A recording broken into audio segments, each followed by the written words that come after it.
Yes, yes, yes, yes, yes. And now we're back. We're back. It's real up in the field. When we in Milwaukee, we always running. And I just ran against Shelly. I ran like a track star. Welcome to the Grapevine. And thank you again for that beautiful topic, Ray and Shannon. And we're back from the lunch break on the Truth Radio 101.7. I am your host, Manan Sabir. And I have a very special guest, a very, very special guest in our midst today. But today we're talking about something really powerful, more than money, more than politics, more than technology, words. Every movement, every revolution, every love story, every healing journey begins with words. Today we're joined by Milwaukee poet, laureate, Shelly Conley, Grammy-nominated artist Moo Fresh, and later entrepreneur and men's wellness advocate, Tristan Gross. Three people, one thing in common, one silver lining. They all create culture. They all create culture. And I was just thinking, Shelly, before we begin, I have to give a shout out to your niece, Sahar Sabir. I love that. She deserves it. I think she's watching right now. She's with my mom, and I gotta give her a shout out, y'all. Zach, you got the echo on here? Can we do an echo? What do you mean an echo? Like Shelly, Sahar. Oh yeah, no, can't do that. Yeah. Oh, never mind. You just did it, though. I just did it. I just did it. Yeah. Without technology. Listen, go to sleep. Take a nap. Right. No, she today she woke up at 12. I don't think she went to sleep last night and she didn't want to go to sleep. Of course. And so all night she said, "Daddy, daddy, daddy." And I was like, okay, you know what? This is beyond. I'm beyond tired. So welcome, Shelly. I really appreciate you for coming and managing the traffic and parking. Absolutely. You are, how I see you is, one, you're a sister, you're a cousin, you're a daughter. Many people don't know that you became a poet laureate. I want to know, how did that happen? So the short answer is, it was brought to my attention that they had openings, applications for Speaking to the mic. that they had applications. I can talk louder. No. Oh, yeah, I know. Yes. So it was brought to my attention that the applications were open. I did not tell anyone I was going to apply. You didn't even tell your mom? I think my mom, maybe my mom. She might be the exception. She kind of knows everything. So I didn't do it thinking like I'm going to get this. I didn't do it knowing that this was the first year. What was that, 2025 I was inaugurated. 2024. Yeah. What is this year? 2025. February 2025. Mm-hmm. Yeah. So I didn't know that was the first season that they had an application process. Mm-hmm. Prior, the team or whomever sat in a room, they tossed out some names, they selected a person, and they called you and said, "Hey, we want you to be the Milwaukee Poet Laureate." Mm-hmm. And that's an amazing system, right? But knowing that there was an application process with like almost 30 people that applied, and some of them are my dearest friends that were there to support me during the inauguration. So there was an application process on paper. There was an in-person panel that you had to do, and they narrowed it down eventually through their process to me. So that's how it went. And again, most people didn't even know that I was applying. So I wanted to just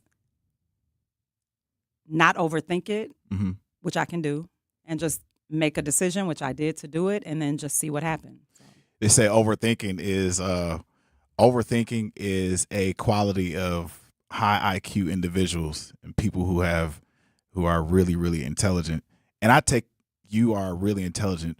When I think this is for the people, when you first meet Shelly, you recognize that she's watching. And where did that quality come from?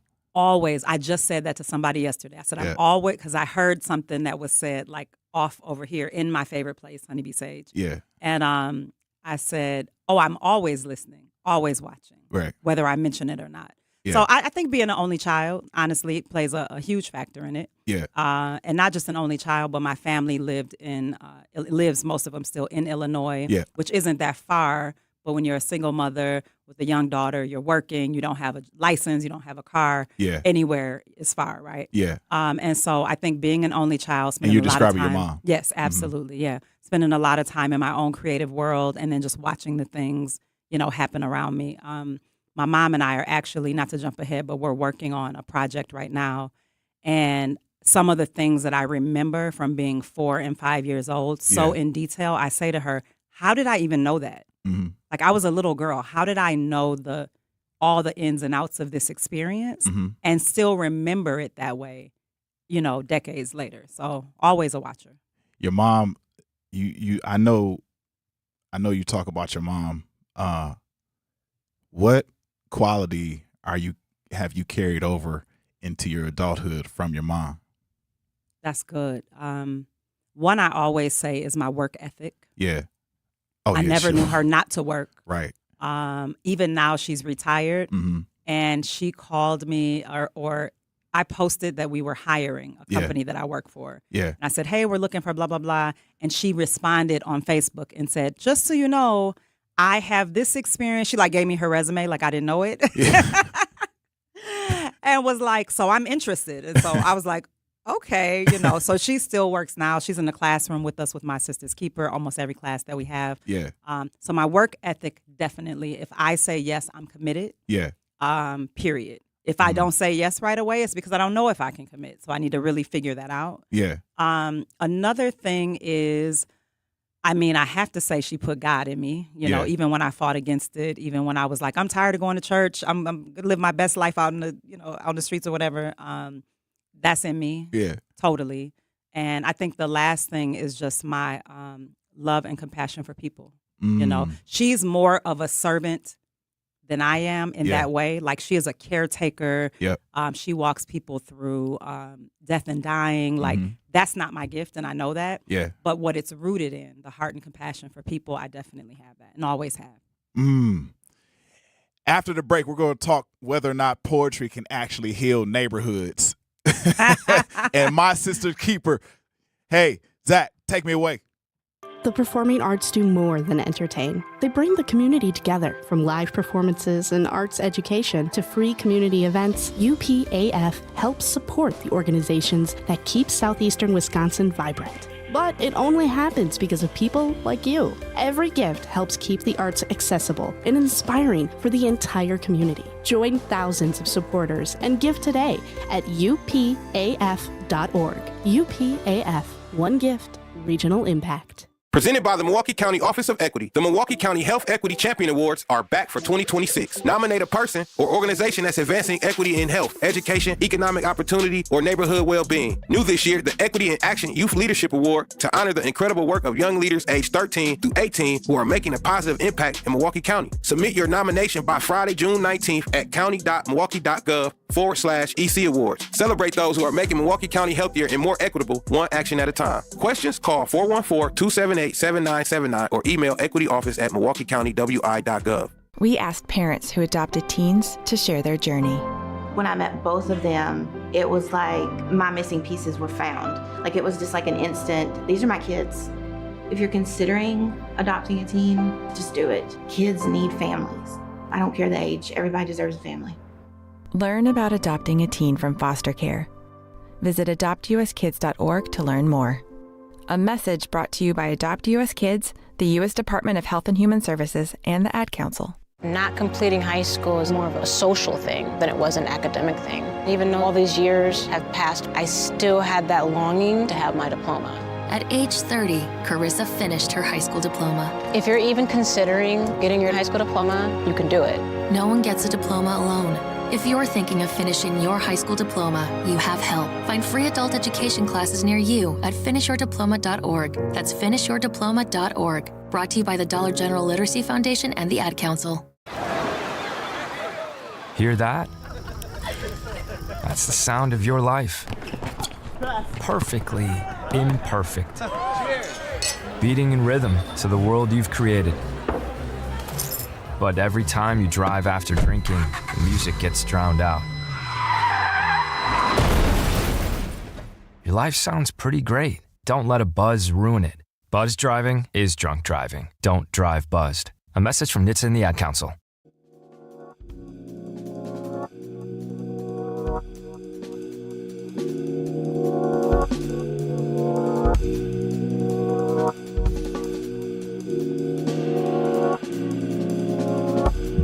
Yes. Oh, I like that. I like that beat, Zach. He's banging that beat. Banging the Little Rock. He is going in. Hey, look, we got our engineer. He is jamming. Hey. Well, you need to turn the camera to this guy, man. Come on, turn the camera. Where the camera at? Right there. Right there. You got we need Damian up in here, and then we need some snaps. No, you know, we to don't need this no day, snaps. I still, when I say Damian, I say, you know, Damian the drummer. Then I laugh like he's way more than a drummer, but that's what he was when I met He's the him. Milwaukee Renaissance man, like Absolutely. Harrison Kern. Absolutely, that's a good reference. Yeah, we got a lot of Renaissance people. Did you do it? Did you do it, Zach? Yeah, I just flashed. The people got to pay if they want. Pause on the flash, though. Thanks, Zach. Yo, listen, we are back on the Grapevine with Shelly, Conley, Poet Laureate, My Sister's Keeper. Tell me about whether or not My Sister's Keeper is helping to heal. Man, that's a loaded question, but the short answer is yes. Yeah. We've been around it'll be 13 years in February. Mm-hmm. We still are connected, obviously not to every student in every school. That's just not realistic. Mm-hmm. But I just went to a wedding reception of one of our first or second year students back from 2016 maybe. Mm-hmm. Baby showers. We've been there helping ring the cancer bell for two of our students, Mm-hmm. when they beat cancer. The relationships that we build are amazing. And even for those who we don't have the opportunity to stay connected with, long term, Mm-hmm. we're still planting seeds. We out in the, mall, at the park, wherever. And hey, we had a girl, as a matter of fact, we were on a walk, me and Miss Jazzy, the founder of My Sister's Keeper. Yeah. We were on a walk Shout by out our to house. Jazzy. Shout out to Jazzy, Miss Tina Nixon, AKA yes. Jazzy. Yes. So we were on a walk, and this car was on the other side of the street driving opposite and bust a U-turn, this truck. And I was like, who in is, what's Milwaukee, going on? We Exactly. started looking. Exactly. Yeah. And out hopped this young lady. Her dad was driving. She saw us and had her dad pull over, and so she could come out and talk to us, and we could meet him. You know what I mean? So there's really important relationships, wisdom. We're very open about our life and our journey, and people get to take away those nuggets as they matter to them. Some will matter today when they hear it, and some might be 10 years from now where they go back and say, I remember. You know what I mean? Mm-hmm. And it heals us also. We definitely have grown, worked through different situations through My Sister's Keeper within ourselves too. Yeah. So, yeah. Were you always a writer? I know, and this is one of those questions. I guess if you go through school, you're writing, but were you always a writer like this? I was always a passionate reader and a lover of words. Yeah. Period. Mm-hmm. I started journaling at 8. I started writing poetry in middle school. I started writing books. Actually, most people don't. I've never said this on air, but most people don't know. I started writing books. I have probably about 5 or 6 books that I've never finished. I started doing that in my early to mid 20s. And then always great letter writer. I was the one people would come to write letters for them, for other people. Checkbox, yes, you know. And so always a great letter writer. And but poetry in the way that I do it now, I started writing at about 20, I'm going to say somewhere between 24 and 26 years old. Do you write to music? Absolutely. Not all the time, but I do love to write to music. Yeah. Which song is your favorite song to write to? Oh, that depends. There's a something with Blue. Not I'm trying to think of the name of it. It's either a Coltrane or a Miles Davis song. Mm-hmm. And it's an album that I'll put on a lot of times when Kinda I'm winding Blue. down. Maybe Kinda Blue. That might be it. Gotta be. But I also will write to, like when I listen to, and I know you'll appreciate this, the I can see them and I can't think of their name. So bad. Trio, rappers, hip hop. They just came out with a new album maybe last year. One of them is deceased. Why can't I think of their name? Migos? Nope. No. They're like old school. They're like throwback. Oh. Anyway, I can't think of their name. It'll pop up in like 10 minutes. But Yeah. all hip hop. And I listened to their album and literally started writing a poem. So it just depends. I love De La Soul. De La Soul. Thank you. Yeah. Thank you. Did somebody tell you that or you just thought of it? Nah, I thought of it. Oh, good job. Yeah. Okay. So I like the vibes of music, whether it's instrumental or not, and I definitely a good hip hop song will put me into writing also. So, what voices in all of that writing, all of that reading, what voices in Milwaukee aren't being heard? ooh, that's a great question. Because you're in tune with like a number of individuals, and you, as human beings, we're here because we're here as data collectors. I heard it from this guy, Ben Carson, and like we're here to collect data. That's the reason why we pray and meditate, is because we're actually feeding data back to the universe, the creator, right? And so I want to know, as a data collector, what voices aren't being heard? I mean, my instinctual answer, as soon as you said it, is the voices of our young people. And whether that's, a poet, a writer, a rapper, whatever, even if they're not an artist per se in the traditional way, we have the opportunity, because we work with girls, Tuesday through Thursday at least during the school year, every day, to hear like brilliant things and profound things and passionate things that some people don't have the opportunity to hear or see, because it's not publicized, if you will. You know what I mean? Yeah. And they have so much to say, and I think they're so much smarter and in tune than we give them credit for. My mom always says, because again, she comes to most of our classes, that they teach her. She'll be 74 this year. And she'll literally stop in a class sometimes and say, like, no, I appreciate you sharing that, because it gives people like me, 74-year-old woman, a chance to understand you differently. Yeah. So I think those are the biggest voices that we're not hearing. You have quite a ebb and flow in life. True. Are those ebbs and flows making you a better storyteller? Absolutely. I look at for some reason, this quote from my poem, as I started saying that, came in. So I'm going to say that first. I look at every dark moment in my life as a way to build the muscles in my back. I think every story has a purpose. Yeah. Every season that you go through, every experience that you go through has a purpose, whether it's sharpening you or making you softer, or more compassionate, or more understanding. And then I think the blessing is then when you have the opportunity to share that story, it might be with a random stranger in the coffee shop, you know what I mean? Or a neighbor. I can think of a neighbor of mine I ran into maybe 2 or 3 months ago, who was in this, dark space. And I just happened to hear her and went out like, are you okay? It was totally random, like, because I work from home a lot. So I was hearing this noise.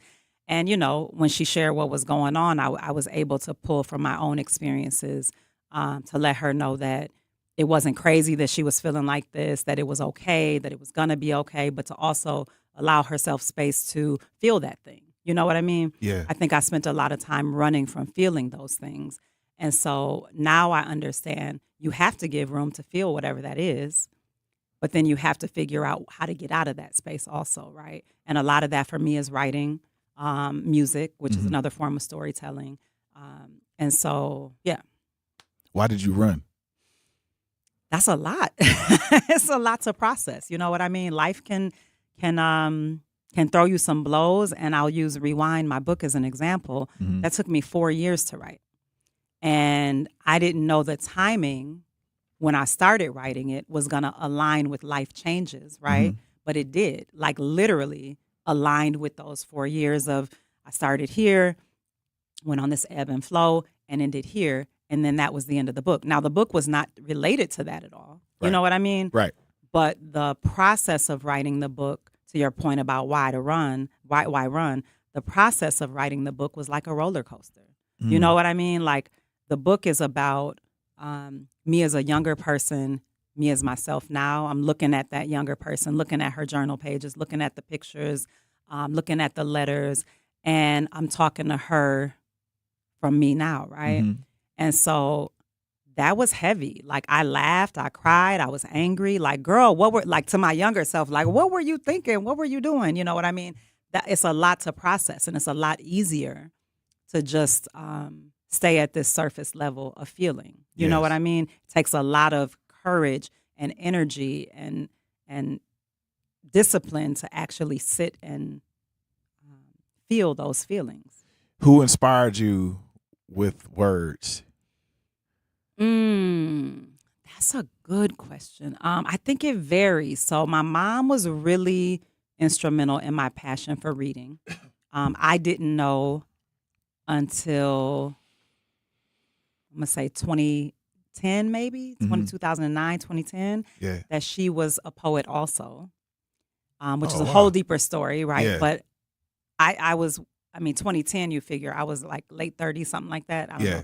And that's when I discovered she was a poet. I knew she was a story writer. I remember still, back to me remembering odd things so early. I remember when I was about 8, she was at MATC, and one of her projects was to write a short story. And I still remember the context, some of the characters. So she was instrumental. Yeah. That's amazing. You talk about your mom a lot. We're going to get into that as we continue on with Shelly Conley, Poet Laureate. Woo! Let's go, baby. I probably blew out some people's speakers. You're on the Grapevine, the Truth Radio 101.7. Stay tuned. Come right back. Hit me back, Zach. Doctors Without Borders is delivering life-saving medical care where it's needed most in communities around the world. From bandaging war-wounded patients in Sudan to providing clean drinking water in Haiti, we're in more than 70 countries worldwide, bringing patients from sick to recovering, from emergency to aid, from crisis to care. This life-saving care is made possible by a global movement of supporters like you. Thank you.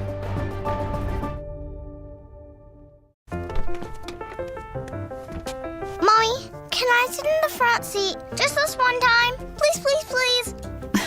No, not yet. But why? Because I love you, and you're just not ready yet. Now, get in the back so I can get you in your car seat, please. Putting your kids in the right seat for their age and size is an act of love. Check that your kids are in the right seat at NHTSA.gov/the right seat. Love protects. A message from NHTSA and the Ad Council. In sitcoms, when someone has a problem, they just blurt it out and move on. Well, I lost my job and my parakeet is missing. How was your day? But the real world is different. Managing life's challenges can be overwhelming. So, what do? We get support. The Huntsman Mental Health Institute and the Ad Council have mental health resources available for you at loveyourmindtoday.org. That's loveyourmindtoday.org. See how much further you can go when you take care of your mental health. For 250 years, our armed forces have bravely served America. Wounded Warrior Project honors that legacy by supporting post-9/11 service members and veterans like Anthony, a Marine who was injured by a roadside bomb in Afghanistan. They carried me through my injuries, not just my physical, but my mental. And seeing other vets doing the same thing helped me tell myself, hey, you can do this. Join us in honoring warriors at woundedwarriorproject.org/America. In the United States, a vehicle is stolen every 31 seconds, about as long as this message. Luckily, you can take a few easy steps to protect your car in the same amount of time. Remove your valuables, roll up your windows, Don't leave your car running unattended. Lock your doors and take your keys or fob. If you have information about a crime, call the police. If you suspect insurance fraud, also call 800-TEL-NICB. A public service message from the National Insurance Crime Bureau. I always had to be so good, no one could ignore me. Carve my path with data and drive. But some people only see who I am on paper. The paper ceiling, the limitations from degree screens to stereotypes that are holding back over 70 million stars. Workers skilled through alternative routes rather than a bachelor's degree. It's time for skills to speak for themselves. Find resources for breaking through barriers at tearthepaperceiling.org. Brought to you by Opportunity at Work and the Ad Council.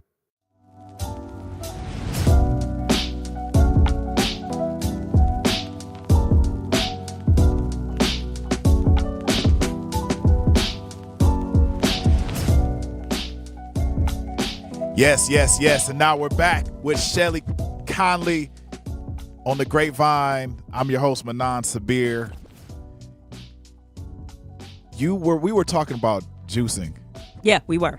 And you're selective on your fruits and vegetables, though. Very selective. I've been a pescatarian for over 25 years, and shockingly, since a fast I did in January. Yeah. And I haven't said this on a live broadcast either, but welcome. Thank you. So since January, so 2026, I have had no intoxicants. I have had very little dairy, like very, very little. Yeah. I have had no seafood. So my lifestyle is leaning very close to vegan, but not fully that. And not intentionally. Yeah. So yeah. Yeah. It's important. But how important is health right now as you continue on in this, poet world? I mean, I think health just for anybody it should be a priority, especially for me. Like when I was younger, I ate anything. Yeah. I mean, there were no rules or regulations, right? Mm-hmm. But at this age, as your body begins to age and, I think it's extra important. So like I'm working out with a trainer, which I've never really done. And I went in and told him, he's a friend of mine. I said, the consultation, I said, just so you know, I've never worked out with a trainer because I'm stubborn and I don't like people telling me what to do. Yeah. So let's just get that out the way. And he was like, okay, I got you. But you're about to be told what to do. Exactly. So I think we're like 5 weeks in. I work out twice a week normally. You seen any difference? I do. I absolutely do. And like the way that my tolerance has increased, so like, going from 8-pound weights to 10 pounds to 15 pound, how the numbers have increased, what I could do, like I call it this executioner machine, what he always has me end on. You do your legs like this. Yep. Right. So, I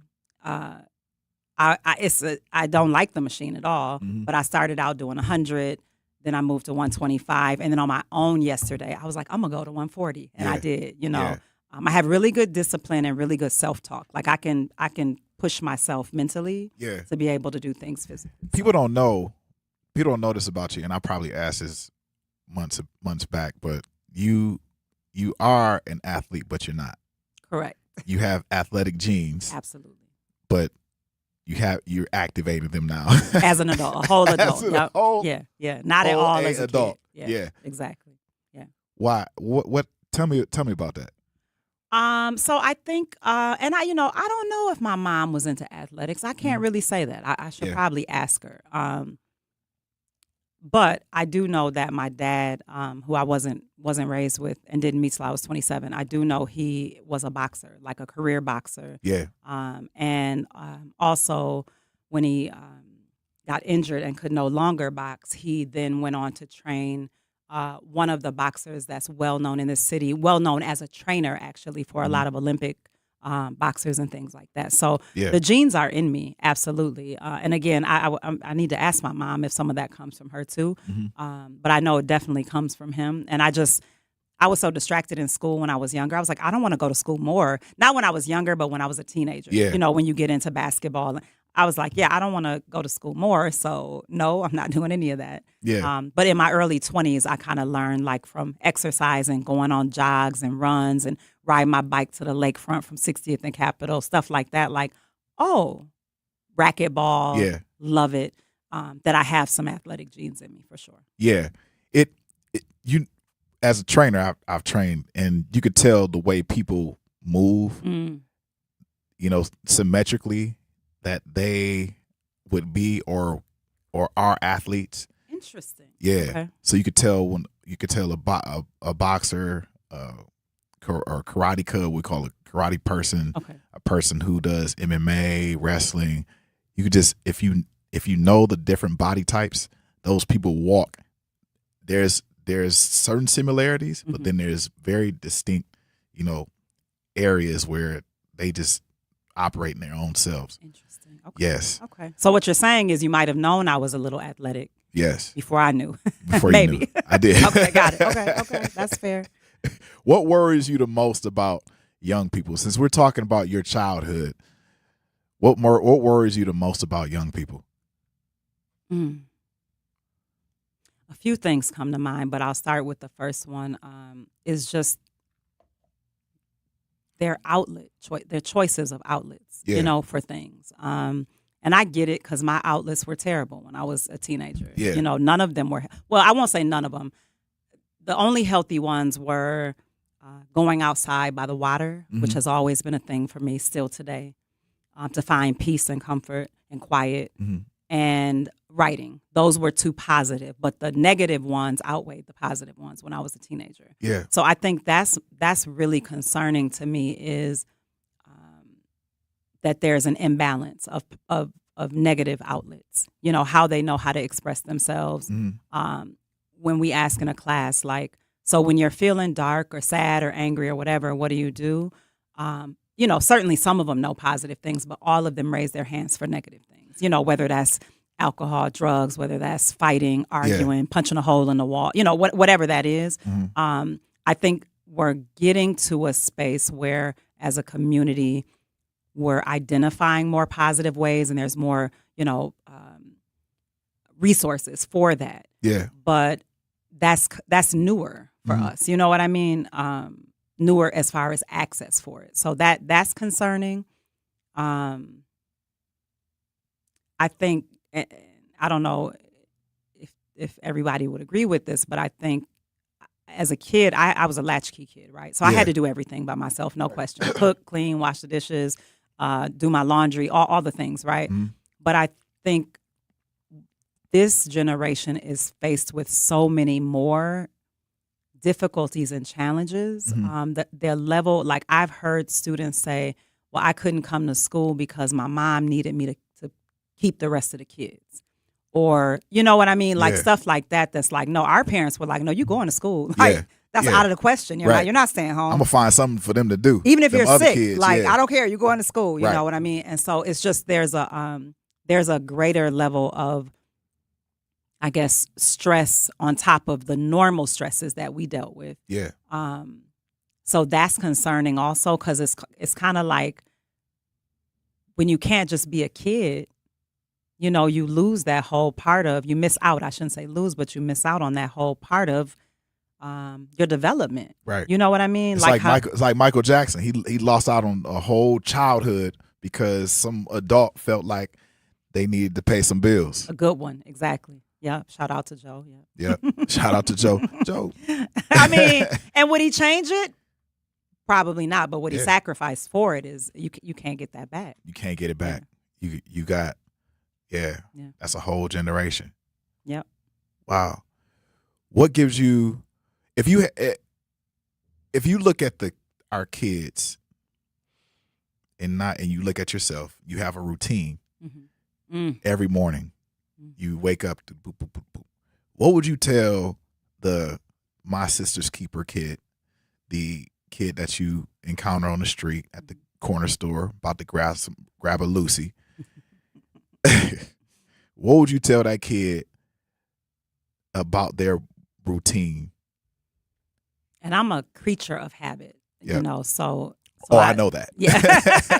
So I totally, like, routine is important. And not that my routine is the same every morning, but there are certain parts, like my gospel music, right, in the morning. Now, I might change into Tupac. Shout out to Tupac. Yesterday was his birthday. Yeah. I might shift into that an hour in, but how I'm starting is going to be rooted in, gospel music. My tea is consistent. Things like that. So I would say, I think all of us just have to remember that ideally what we need to feel grounded, to feel calm, are all in us or around us. Yeah. Without extra things. We're so quick to grab extra things like to try to make us feel good or make us feel connected to something. And so I would say like how you start your day is critical. Yeah. I just commented on there's a little girl, was her mom's account, but on Instagram I follow. And it's a cute little girl. She's probably 2 years old. Yeah. And there's a video of her mom waking her up in the morning. And it's so sweet. Her mom is like, hey, it's time to wake. You know what I mean? Just really gentle and sweet. And I commented and said, people take for granted how important that moment is. Yeah. Like how you wake up in the morning. If you're getting yelled at or hearing fighting that goes into how you move when you start moving in the morning. You know what I mean? Day. So the entire day. So just I think those earlier moments are so important. And you have to do something that's going to keep you grounded throughout the day. Yeah. I go work out early in the morning. Not every morning, but most mornings, probably 4 or 5 days a week. And I probably go between 5:30 and 6:30 in the morning. So that sets that makes a difference in how I feel as I start my work day. Yeah. So just to be mindful of, right, if you wake up, and I'm not judging because I've been there. You wake up and you grab a blunt or you grab a Lucy or whatever, first thing, that sets the tone for your day. Right. And that doesn't give you time to operate in your natural mental state or, connect in the same way that you would with whatever you believe in. Yeah. It kind of distorts that, so. What real quick, what song do you listen to that last 140-pound set? You hit the executioner. What song is on? Working Out, we're talking about, right? Yeah. So I just had this conversation with my son last night. I think what's gonna always put me in a driven mood for working out is gonna be it might be Kanye. Yeah. T.I. Yeah. I would say those two. In terms of it's always gonna like drive me to get it finished. And it might even be more T.I., to be honest, than Kanye. Yeah. Hey, you all, we're gonna be right back. We're gonna take some calls from our callers, chats from the chat. Listen, we are, man, hang on. Just hang on. Zach, take me away. Life's better with American Family Insurance because we know you love working weekends. If it means working on your dream home, both inside and out. And we're here to help protect those dreams so you can enjoy peace of mind. Save up to 40% when you bundle home and auto. American Family Insurance. Get a quote and find an agent at amfam.com. Products, pricing, and availability vary based on where you purchase insurance and by state. Some exclusions apply. American Family Mutual Insurance Company, SI, and its operating companies, 6000 American Parkway, Madison, Wisconsin. Dreaming of owning your first home? Don't settle for a fixer-upper. Build a brand new home with Milwaukee Habitat for Humanity. They partner with first-time buyers to make home ownership possible with little to no down payment and a team that's on your side every step of the way. Even if you're just starting to explore what's possible, they're here to help you take the next step. If your household earns between $55,000 and $90,000 a year, you may qualify. Visit MilwaukeeHabitat.org to learn more. I'm Chris Jackamick. I served in the United States Air Force and I deployed 3 times. So in 2017, I was serving as an Air Force First Sergeant. Our motto in that role is my job is people, everyone is my business. But unfortunately in that year, I would lose my own brother, Lance Corporal Adam Jackamick, to suicide. The majority of veteran suicides are from guns. I store my weapons securely, not only for myself, but for my family. Store all your guns securely. Help stop suicide. My service never stops. Brought to you by End Family Fire and the Ad Council. And here's Heather with the weather. Well, it's beautiful out there, sunny and 75, almost a little chilly in the shade. Now, let's get a read on the inside of your car. It is hot. You've only been parked a short time and it's already 99 degrees in there. Let's not leave children in the back seat while running errands. It only takes a few minutes for their body temperatures to rise, and that could be fatal. Cars get hot, fast, and can be deadly. Never leave a child in a car. A message from NHTSA and the Ad Council. Babes, what are you doing? What? I'm just mowing the lawn. No, it's blazing hot and dry out here. Don't you remember? Smokey Bear says. Avoid using power equipment when it's windy or dry. Where'd you learn this? Oh, it's on SmokeyBear.com with many other wildfire prevention tips. Right. Thanks, honey bear. 'Cause remember, only you can prevent wildfires. Brought to you by the USDA Forest Service, your state forester, and the Ad Council.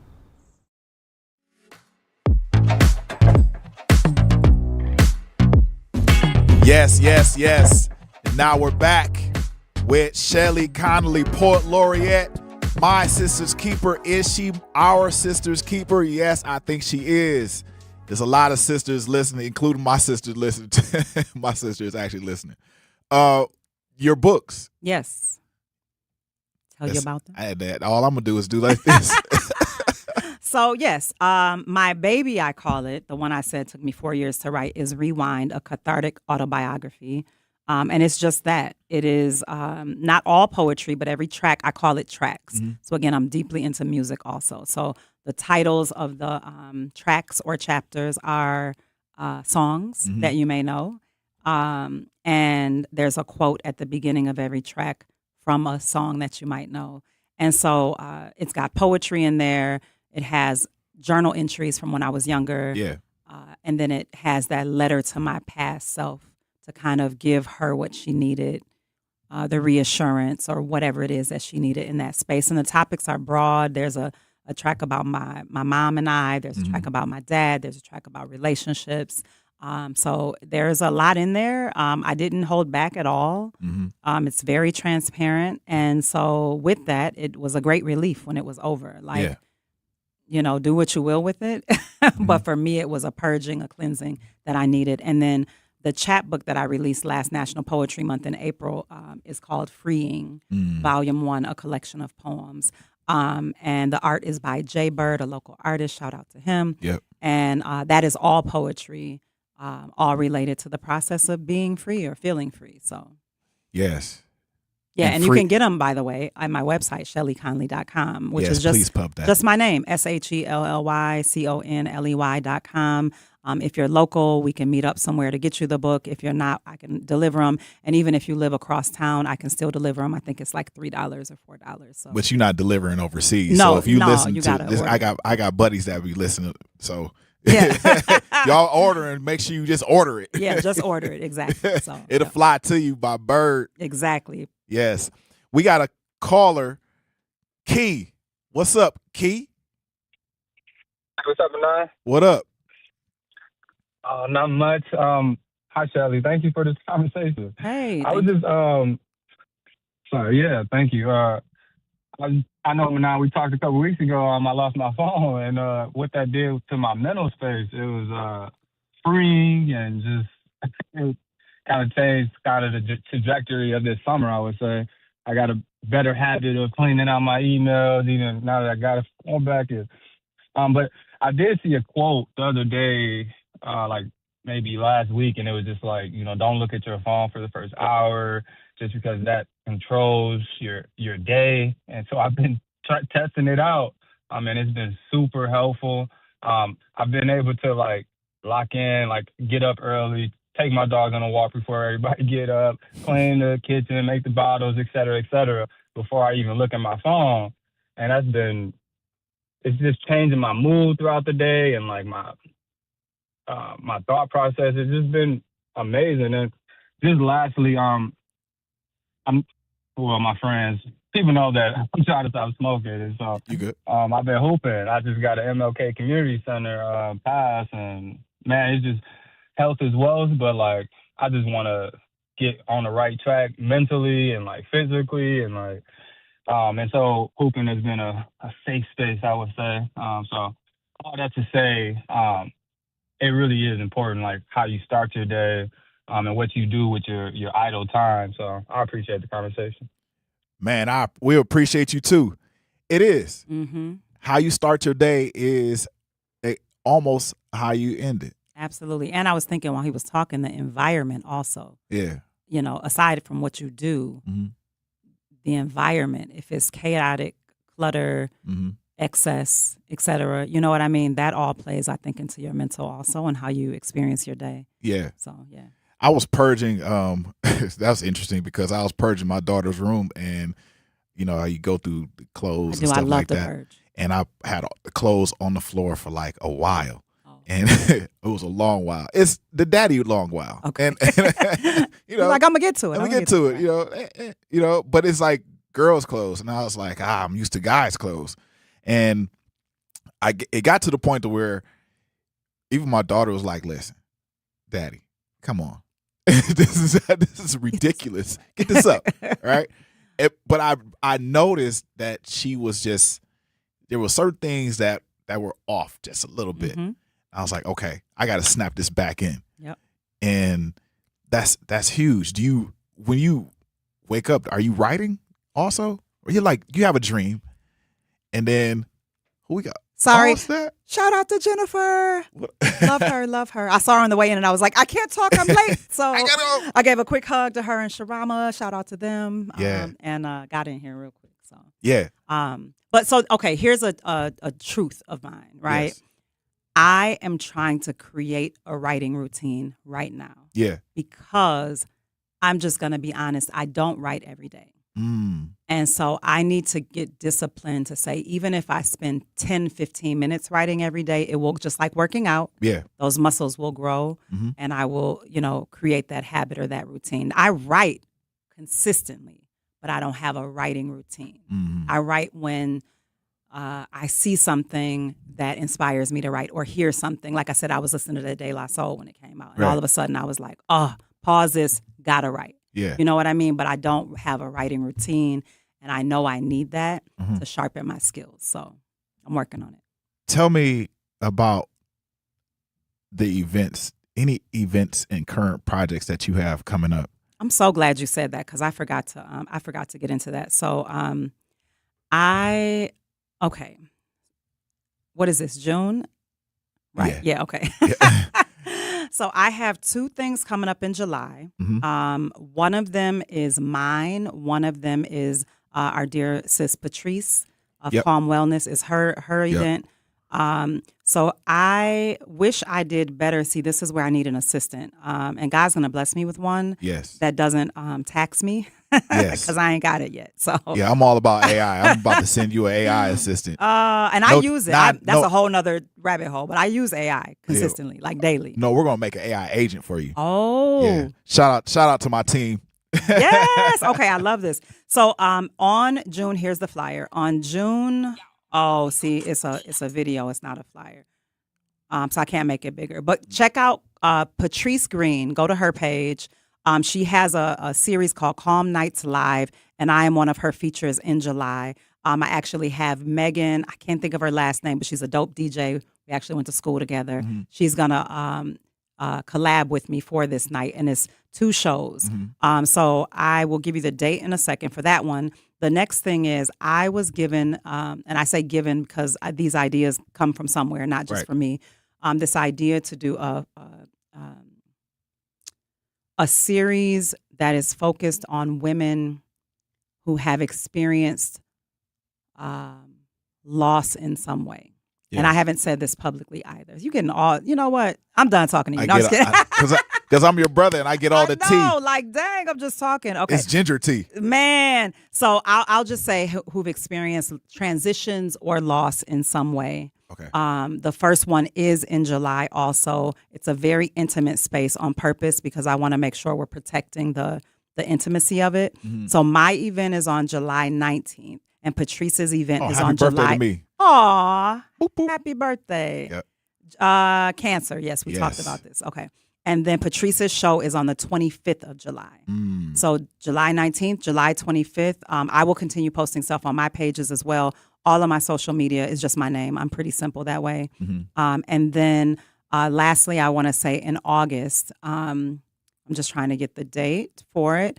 but I'm doing the second annual Fall in Love with Books Fest, MKE Book Fest at Mitchell Street Library. Yes. So that was a And that's project. for everybody. That's for everybody, open to the public, free and open to the public, all ages. We'll have vendors, all local, and a range of genres.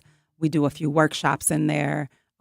So that's coming up. And again, that is, what date did I say? August 22nd. I don't think I said the date. So 3 things on deck. So where can people find you again? My social media, so Facebook, Instagram are what I'm most committed to doing. Yeah. And those are just Shelly Conley, ShellyConley. And then my website is that.com, ShellyConley.com. If you need a wordsmith, absolutely. I'm for hire. please hire Shelly. Plain and simple. That's an unabashed, just go ahead and do it. Yep. This is our section where we have rapid fire questions. We have 1 minute left, and you get to think really fast because you have finished working out or are about to go work out or, read some books, write some books. Favorite poet? Favorite poet? Ooh. I'm going to give the non-politically correct answer, and I'll give another one.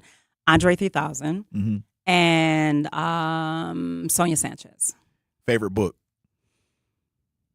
Right now, hey, you helped me. Alchemist. I'm rereading it. Boom. Yep. Favorite Milwaukee restaurant? Le Rev in Tulsa Village. Favorite rapper? You probably said it already. We said, yeah. Yeah. Favorite coffee shop? Ooh, that's good because I don't drink coffee. Can I say tea shop? Yes. Honeybee Sage. Favorite part of your morning routine? The first sip of tea in my special mug, whichever one that is. I have a mug collection. So I select based on how I feel in the morning, what I'm going to drink out of. One word that describes Milwaukee.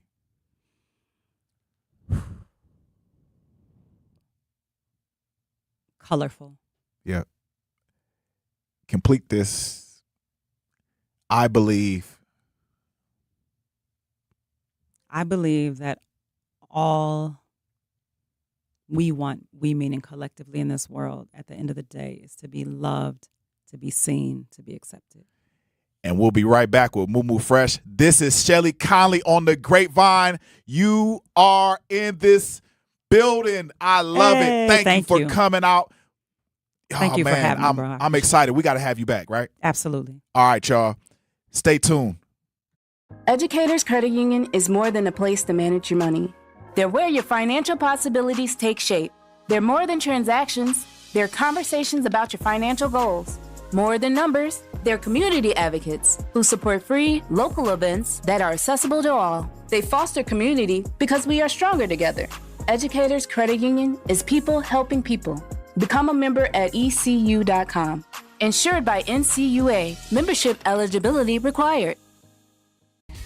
Live the high life this summer and enjoy every moment with the champagne of beers. Miller High Life. If you've got the time, they've got the beer. Celebrate responsibly. 2026 Miller Brewing Company, Milwaukee, Wisconsin. When a warrior faces adversity, he fights through it. He finds a way. Freedom isn't free. Rolling strong. Belief. Believe you can, and you will. Wheelchairs for Warriors provides mobility solutions to veterans and first responders injured in the line of duty. Join the mission and visit wheelchairsforwarriors.org. Here's the deal. We gotta set ourselves up. See, retirement is the long game. We gotta make moves and make them early. Set up goals. Don't worry about a setback. Just save up and stack up to reach them. Let's put ourselves in the right position. Pre-game to greater things. Start building your retirement plan at thisispretirement.org. Brought to you by AARP and the Ad Council. For 75 years, the Muscular Dystrophy Association's voices have thundered through the halls of Congress. For 75 years, we've willed the impossible into existence. For 75 years, the MDA community has pushed the science, shifted the narrative, and established the field of neuromuscular medicine. And until that day, when this is all a thing of the past, you couldn't stop us if you tried. Join us and celebrate 75 years of breakthroughs at MDA75.org. You can't buy a best friend. You can love them, walk them, pet them, and care for them, whether they want you to or not. You can take a picture or 50. You can fly to the moon, travel the world, or just stay in bed. You can't buy a best friend like that, but you can adopt one. There are millions of pets waiting for a best friend just like you. Help us save them all at bestfriends.org. Truth Nation, stand up. Tap in. Share your truth with the 1017 crew on 1017 FM and 1510 AM. W269DL. Milwaukee, a Milwaukee Black media company.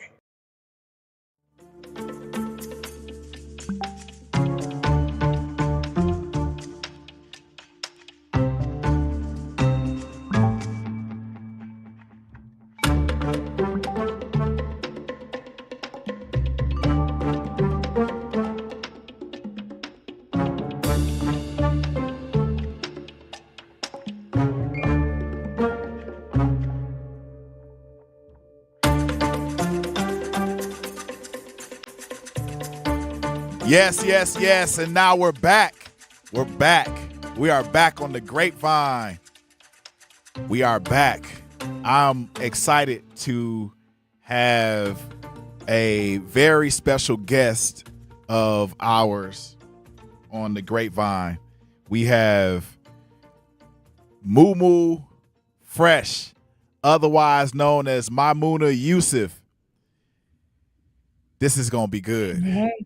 How you doing? Can't you hear me? Yes, I can hear you. Yes, hold on. Let me make sure.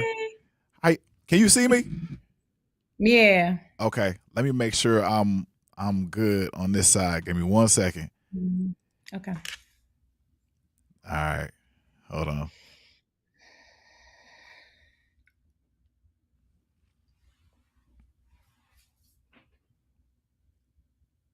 Yeah. All right. We just making sure the stuff is going now. Yes. How you doing? I gotta fix my name now. Let's say Maimouna. I'm Maimouna. Yeah, we got we gotta make sure. We gotta make sure. But I've been called a lot of things. Right. Let me make sure we fix your name real quick. Give me 1 second. All right. Okay. Give me 1 second. Let me get fresh on the same line with Moo. Yes. Why don't we just say Moo? We're going to keep it real simple. Mm-hmm.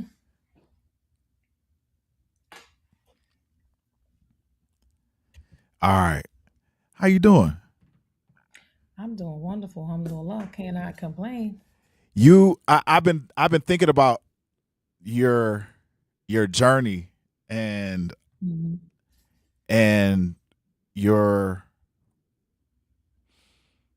the way in which you entered into this world of artistry, I guess, quote unquote, celebrity fame, if you will. I remember you sharing with me a story about that car, you and Messiah. How's he doing? He's so wonderful. Yes. Yeah, we're going to get really into that. amazing. We're going to definitely get into that, man.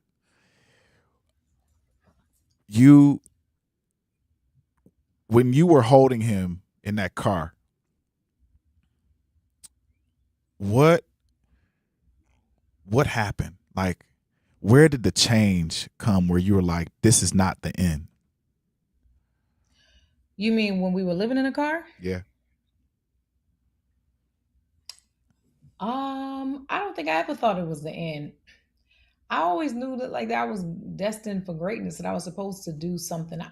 something great. I actually felt offended when things weren't working out. I felt like, wait a minute, this is not my story. Um, so I don't know that I just thought like I gotta get through this. This is just a moment in time. It's something to get through. Um, and the thing is like as the older I get, the way I look back on that moment, it's not like I couldn't go back home to my mother, right? But I felt like I had something to prove, that I didn't want to go back with nothing. I wanted to prove that I could do it. And so much had happened in my life. I was trying to make sense of like, how did we get here? But even back then, my son was a good friend to me. Like As he is now. Yeah. He is my best friend. At 6 p.m., if we were still in a car at 6 p.m., he was going to lose it. He was always going to scream and cry. And I was just learning how to drive, and so that would really stress me out. And I remember telling him, like, he's an infant, and I'm like, listen, that 6 o'clock crying, that does not work. We are on the same team, and I need you to help me help you. We're going to get through this, but we have to do this together. And that's not going to work. Like, I am going to feed you. I was nursing at the time. You know what I mean? I was like, but we can't do the 6 p.m. while out during rush hour. It's really stressful to mommy. Yeah. And I promise you he stopped doing it. Not to say he ain't never cried, right? But that, like, every day, like, my son has always been so mindful of my feelings. He's always mindful. He's a team player. Like, he's a real team player. And I promise he's been that way since he was born. Yeah. I always say he was born to save my life. Not to save my life, but his birth did save my life. And it protected me, from my own youth. Yes. So in those moments, I think I just was thinking through how to get by. And because imagine by this time, I'm already Grammy nominated. I already been on a world tour. I've had a record deal, working on a second record deal. So I'd already kind of had a taste of the world. So it wasn't no way that I wasn't going to get back on my feet. Yeah. But I had a lot of pride. And I wanted to do it on my own. I wanted to figure it out and come back home and say, look, I figured it out. But it ain't work out that way. Yeah. It would take many years of, I had lessons I had to learn. I always think like that was the greatest school I ever went to. I learned so many spiritual truths during that time. I learned so much about myself and about God and about, it reminded me, it slowed my life down the way. It reminded me why I was born, what I was here to do. It was a great blessing in retrospect. I can't even look at it like a struggle, although it was hard at the time, but it was a great test and a great lesson. And I just became better because of it. What made you different? From who? What made you different from everybody else in that industry? Oh, in the industry. Oh, that has to do with my upbringing, my lineage. It has to do with, my mother and my father, both of their lineages together. But my mother is she's a medicine woman. She's a water pourer. She's an oracle. I was raised deeply rooted in spirituality and in my culture, both, my African-American culture, my Choctaw indigenous culture, African culture. I was exposed to a lot of culture and structure. There were expectations of me. I knew my family expected me to carry myself in a certain light. I was raised Muslim. Yeah. So there were just certain things that I wasn't going to do. It wasn't going to happen because I already had a very strong sense of self and a commitment to my deen. And that, nothing they could offer me that was going to break that. That wasn't going to change, And and even though I was raised in the hood like everybody else, right? Yeah, Baltimore. Yeah, I was raised in Baltimore City for sure, but I never felt poor growing up. Yeah. It probably wasn't until I went to high school and I moved to DC around very wealthy Black people that then I started saying like, are we poor? But my father took really great care of us. And, he had a lot of different trades and occupations. Yeah. And so my father was like, he was a baller.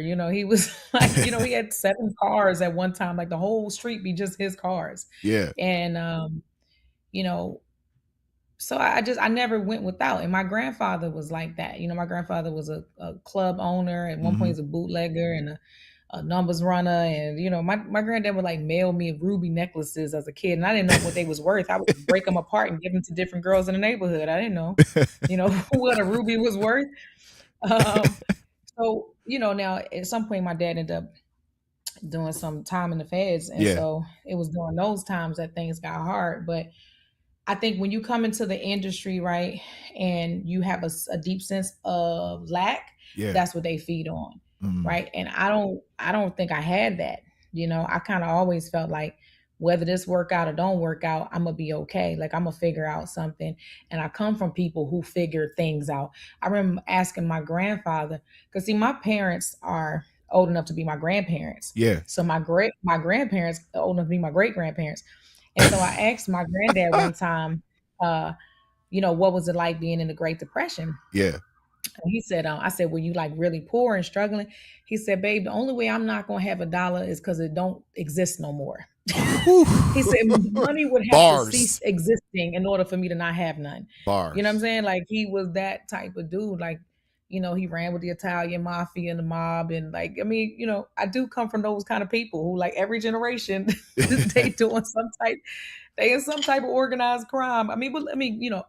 Crime is so relative. Take the government. Yes. It's only crime when Look where we do live. It ain't crime when they do it. You right. know what I'm saying? Yeah. But so I came from those type of people who just were like very much by any means necessary. They play by their own set of rules.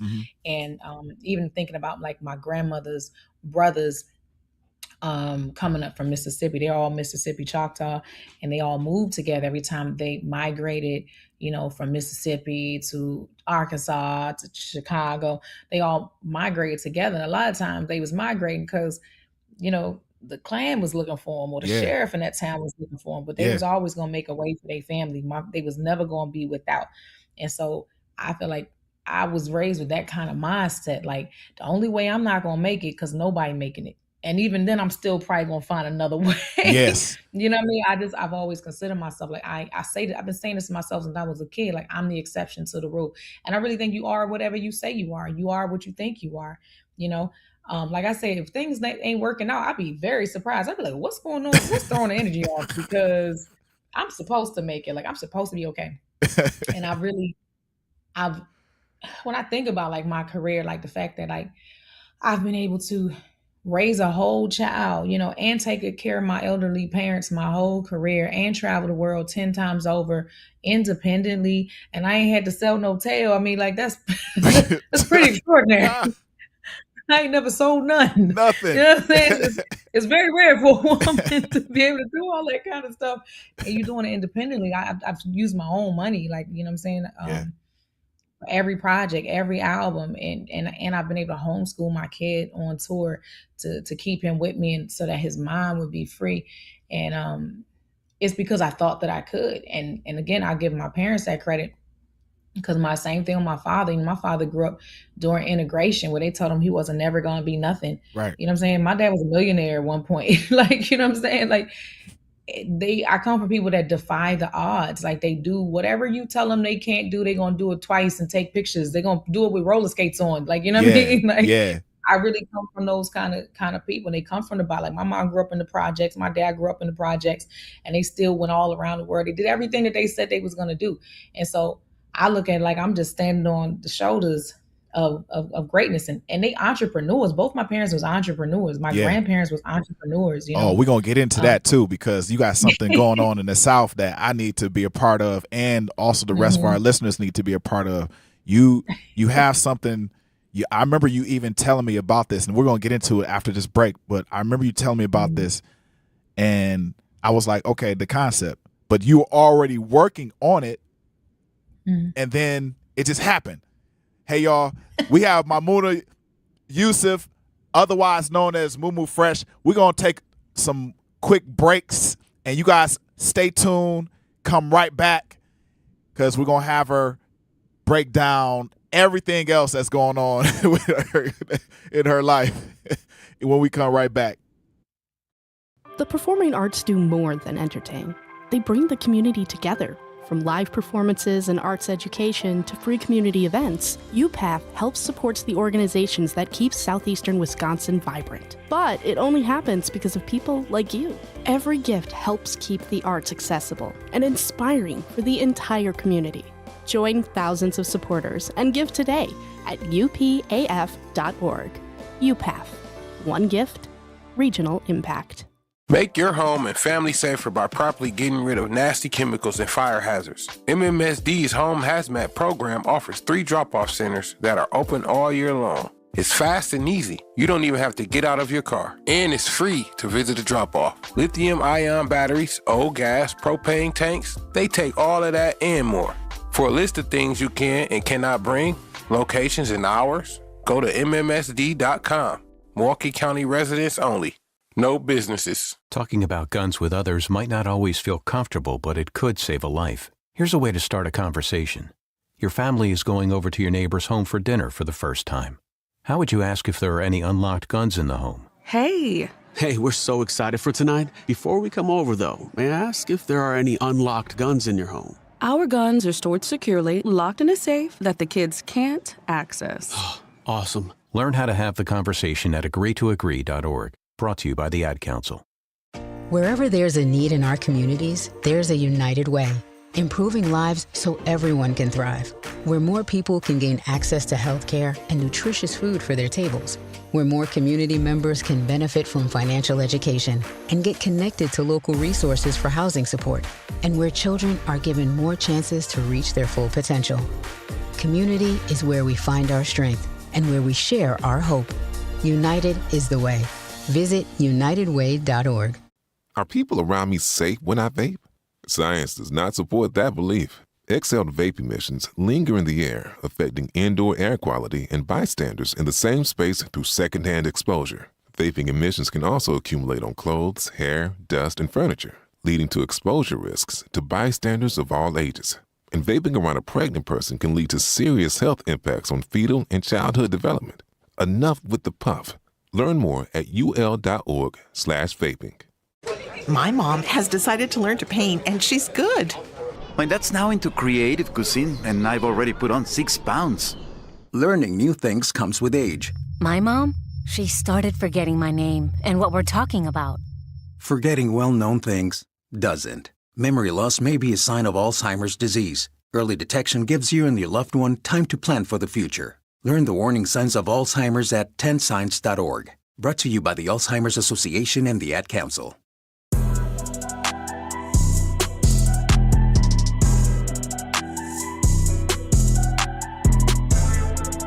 Yes. And now we're back with my friend and our friend, Maimouna Yusuf, on the Grapevine. We're going to pick some grapes real quick because we have something that is amazing in our midst, and it's Mountain Eagle Place. Mountain Eagle Place. Tell me about Mountain Eagle Place. So Mountain Eagle Place is named after my grandmother, Mountain Eagle woman, Wambli Pahawian. And it was her vision before she passed. She bought this land, and it was her vision that we would create a place for people of Afro-Indigenous descent to be able to come and learn their culture. Because of many reasons, because of government interference and reclassification because of anti-Blackness. There's a lot of reasons why people who are of mixed Afro-Indigenous descent do not know their culture and do not have a pathway to practice their spiritual ceremonies, to know their language and to reconnect back to the earth. So Mountain Eagle Place started with that vision to have a place that we would decolonize, but also re-indigenize. And so maybe about 2 years ago, my mother asked me to carry on the mission because it was, first my mom was doing it. She's a water pourer for the lodge. Like my grandmother's also a water pourer and a medicine woman. And, people will come to the land and detox and, go through healing. She's also a Reiki practitioner and a reader and an oracle. And so all my life, people always come to the land to do ceremony. And as my mom is aging, she said, well, it's your turn. So the first project that we wanted to set out to do was to create indigenous housing on the land for people to be able to stay. We do sweat lodge ceremony. We do sound healing ceremonies. We do first moon ceremonies for young girls who are coming on their moon for the first time, to teach them about the sacredness of their womb, how to deal with their menses. Just all of our indigenous ceremonies, like how women understood their bodies pre-contact, before contact with Europeans. What foods did we eat before we had contact with Europeans? How do we interact with each other?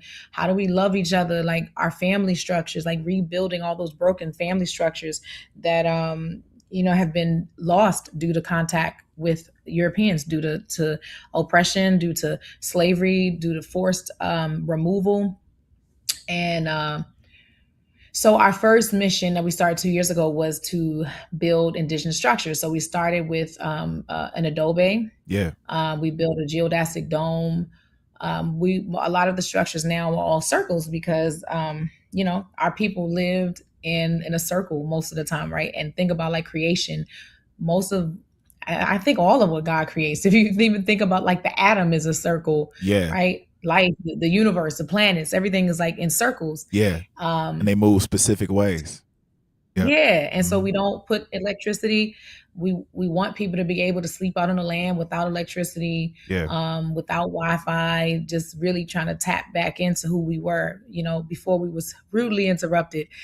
So we started this program Just taking a break. to learn indigenous housing. We've been learning agroforestry, learning how to identify different herbs and what they do, how to live a herbal life and get off the medications, and to love each other deeply, how to heal our childhood wounds, how to heal our generational traumas. And so that's what we've been doing for about 2 years. I don't want to say 2 years, it's really been 25 years, but this iteration that I've been helping my mother to usher in. It's been about 2 years since we've been going, and we've built a really beautiful and strong community on the land. And it's powerful, man. It's really powerful. Like, it's obvious. Like, I see the changes in people. I see the impact. It doesn't take a long time, like after just a few days, the testimonies are there. Like it's been life-changing for a lot of people, myself included. And I grew up on the land, but it's different ushering in other people's healing work on the land, So I've been stepping into my role there also, as a healer. So my turn. I'm grateful. My turn. I need to be down there. We want to usher other people in there. So for a person that has never been on the land, has never heard about it, the first people that are hearing about it, what would you tell them before they go? I would say, go to the website, go to our Instagram, mountaineagleplace.com. We normally have, so you can't just show up. We do have, like, every Sunday we meet and have sacred cipher. My mother divines, she downloads and pours into us every Sunday via Zoom. So I do think it's important for people to acclimate. It's a very different lifestyle. And I think a lot of our people are so used to being, so comfortable. They ask me questions like, is it going to be bugs bathrooms there? And bugs? Well, we definitely got bathrooms. Yeah. We just built a shower house because the first year we had an outdoor shower house, and, folks was having a really hard time with that. We had a compost toilets, but not the real nice ones. You had to shovel. I know. Shovel and dig yourself a hole. So no, we have bathrooms and showers. We have an outdoor kitchen we built. We've done a lot of work, honestly. But it is camping, it is outside nature. So when people ask me, will there be bugs there? Yes, there will be bugs there. You're in their house, right? So we make our own natural bug spray. And as indigenous people, we don't kill insects. Like, it's important, if you can help it, you never try to kill an insect. It's important to be one with nature. We don't just cut down trees. If you have to cut a tree, you have to give an offering first. You got to give some tobacco. You got to speak to the spirit of that tree. You know what I mean? We're not more important than everything else God created. So all of that is a shift in perspective for folks when they come down. So so we always ask people to come to one of the sacred ciphers, Sunday service with my mother, and start to get acclimated to the ideas. And If you've never been camping before, sometimes people have a hard time with how dark it is. There's no light. Yeah. Besides, if it's a full moon or something, you'll get some light, but it's no street lights. We're very far into the woods, and it's good for our people. You know, sometimes people never been alone with themselves. They never just sat quietly, you know, at the fire by themselves. You know, so that's when God really get a chance to speak to you. That's You know, right. again, even me, I've been brought up in the culture, and I still, when I'm on the land, I get downloads that I don't get in the city. You know, so. It's a reason why our people have been scared out of the woods, you know, where there were laws passed so that we couldn't go into the green spaces in the cities, right? They chased us through the woods, you know, made it dangerous for us to be in nature, to disconnect us from our spiritual practices. But all our spiritual practices happen in the woods. It happened in nature. That's right. It happened by the rivers. It happened, you know what I mean? In the mountains, in the woods, in the rivers, by the water. Yep. I would say sign up for our email list on our website, mountainaegleplace.com. We have a lot of workshops throughout the year. You can't, like, again, normally you have to come like during a workshop to learn, because it is a lot to teach in terms of how the culture is, what the culture of Mountain Eagle Place is. Yeah. You know, there's no alcohol use, there's no drug use, there's no even marijuana use if it's not ceremonial. There's no tobacco use unceremonial unless we, you know, are dealing with it disagreement, and then we, you know, maybe the peace pipe might be used, but it has to be ceremonial tobacco. The elders have to approve it. Right. You know, so it's a different kind of way of thinking and living. Everything you do impacts somebody else in your community. You're not just moving on your own, doing whatever you feel like doing, because, you know, like that's the individualistic thought process. That's the European thought processes. That's not how we move as Indigenous people. We move as one. You have a unique, and I'm pretty sure your songwriting is unique, but is there a song that makes you emotional? And there's a reason why I'm saying this, because I was just listening to one of your songs, Off the Land, that was on YouTube, and I actually brought tears to my eyes.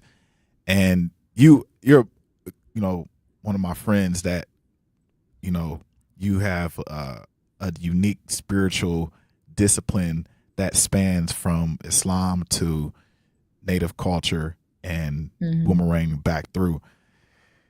But is there a song that you've written that still makes you emotional? In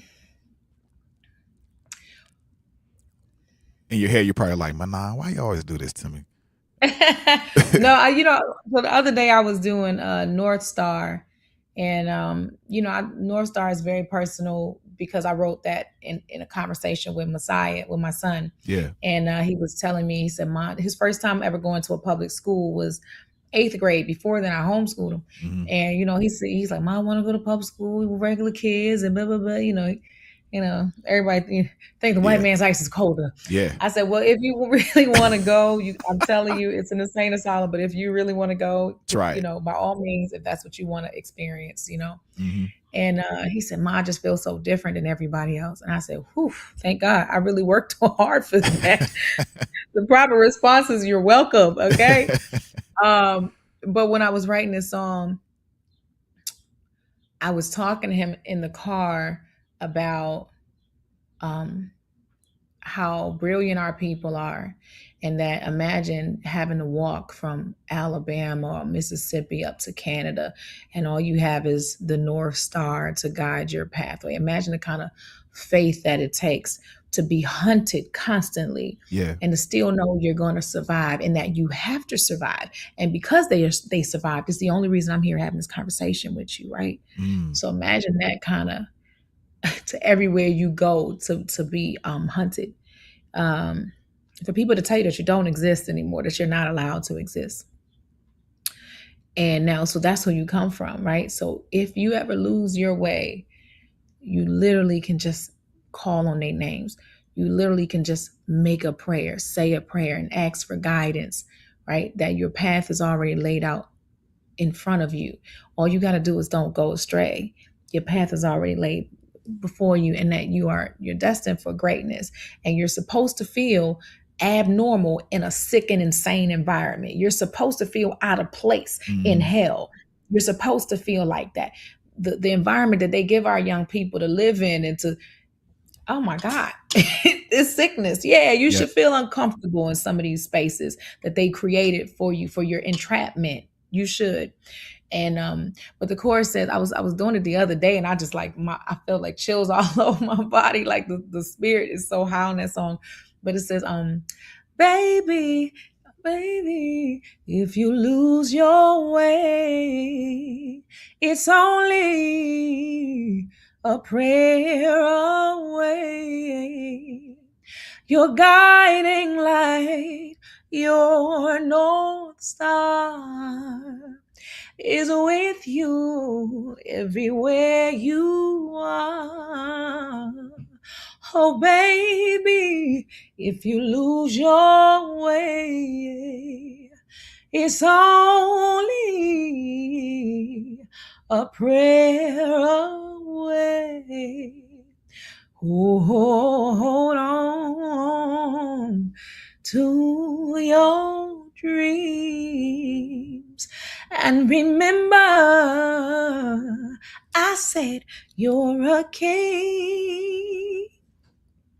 So when we did that song the other day, I was like, I felt that, like, you know, I'm so proud of my son. He's the best thing I ever did with my life. And I love when he gets it. You know what I'm saying? Like, I used to tell him when I was young, like, I know I'm strange to you now. One day you'll get it. And I see him starting to like get it, starting to be like, oh, that's why my mom was on that tip. Oh, that's why she said that. Oh, that's, you know, and the verse say, I always been different. Spirit flowing through my ligaments. I'm a thought-provoking type of lyricist. Don't come with no health benefits. I was too good to be good enough. They hated that I made them level up. And I was just looking for a friend like silly me. Silly them with the illy pen. I've been killing men. Like, what's a lost man's medicine? It's some real ass kind of reckoning. Like petty me, petty them. The righteous rose a lonely one. The words I told my only son. The weak will fold and come undone. The strong will grow and lead them up. But what you do when no one agrees with you, huh?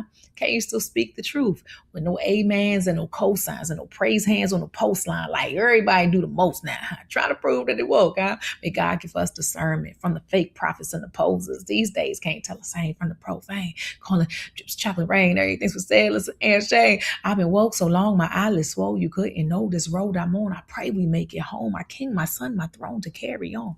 Word on. So when I do that joint, I be like,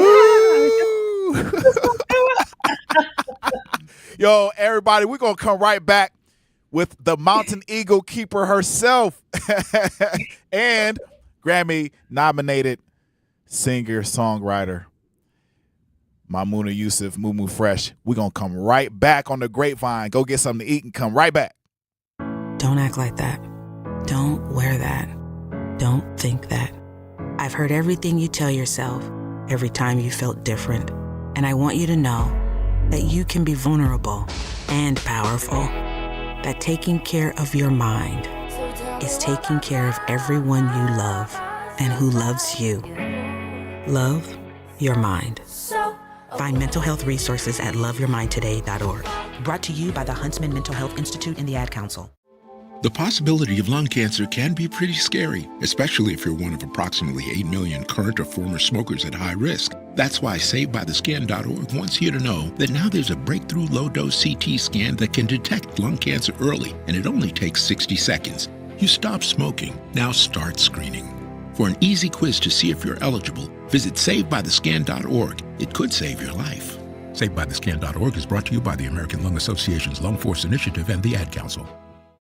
Reading aloud to children sharpens their listening skills, expands their vocabularies, and nurtures a lifelong love of reading. That's why Reading is Fundamental, the nation's leading children's literacy nonprofit, offers free monthly read-alouds by popular authors through its Rally to Read program. Visit rallytoread.org to watch the read-alouds and discover exciting reading activities for school and home. Visit rallytoread.org today. We asked parents who adopted teens to share their journey. When I met both of them, it was like my missing pieces were found. Like it was just like an instant, these are my kids. If you're considering adopting a teen, just do it. Kids need families. I don't care the age, everybody deserves a family. Learn about adopting a teen from foster care. Visit adoptuskids.org to learn more. A message brought to you by Adopt US Kids, the U.S. Department of Health and Human Services, and the Ad Council. Not completing high school is more of a social thing than it was an academic thing. Even though all these years have passed, I still had that longing to have my diploma. At age 30, Carissa finished her high school diploma. If you're even considering getting your high school diploma, you can do it. No one gets a diploma alone. If you're thinking of finishing your high school diploma, you have help. Find free adult education classes near you at finishyourdiploma.org. That's finishyourdiploma.org. Brought to you by the Dollar General Literacy Foundation and the Ad Council. Hear that? That's the sound of your life. Perfectly imperfect. Beating in rhythm to the world you've created. But every time you drive after drinking, the music gets drowned out. Your life sounds pretty great. Don't let a buzz ruin it. Buzz driving is drunk driving. Don't drive buzzed. A message from NHTSA and the Ad Council.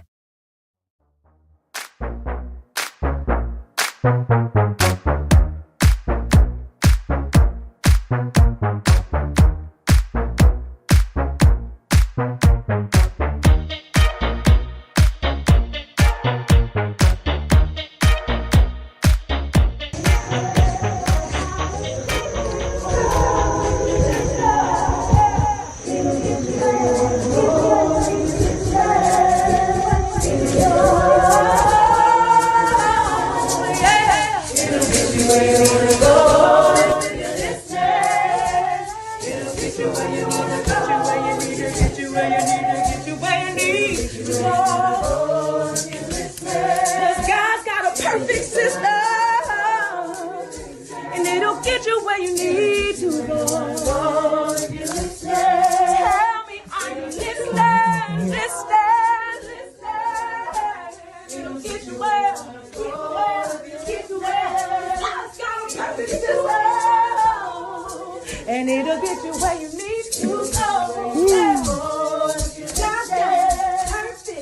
Man.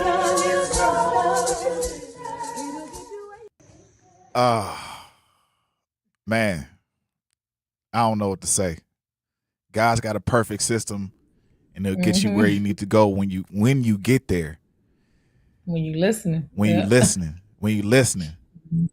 Mm-hmm. Man, I was, I ain't gonna lie, man. I listened to that thing though the entire morning. And that's a good one. That's, I think on the streets we call it hard. That's hardcore. Man, what made you come up with that?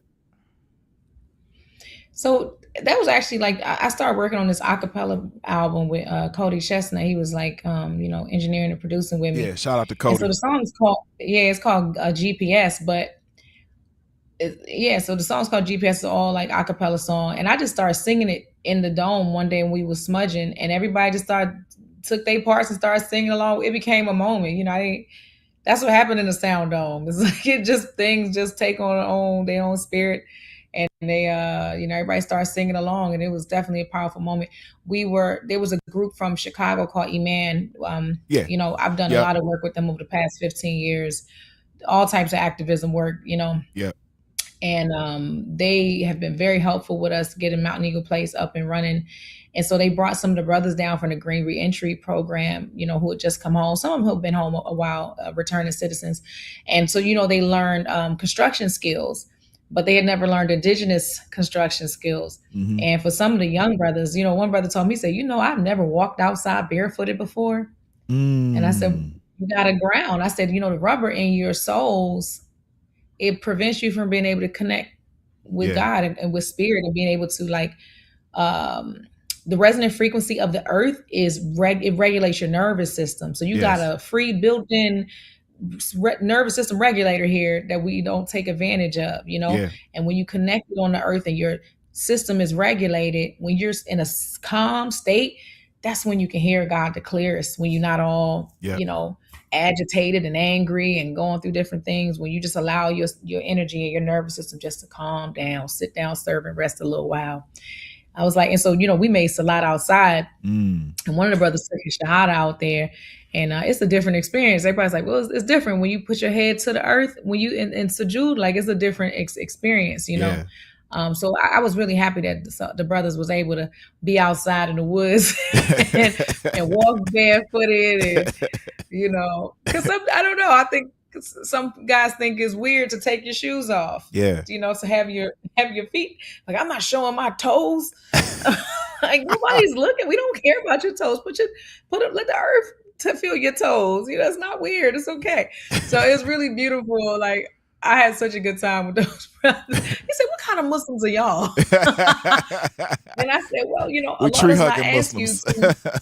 Yeah. But Allah don't ask you to give up your culture for your religion. Right. I said, we the holy kind of Muslims.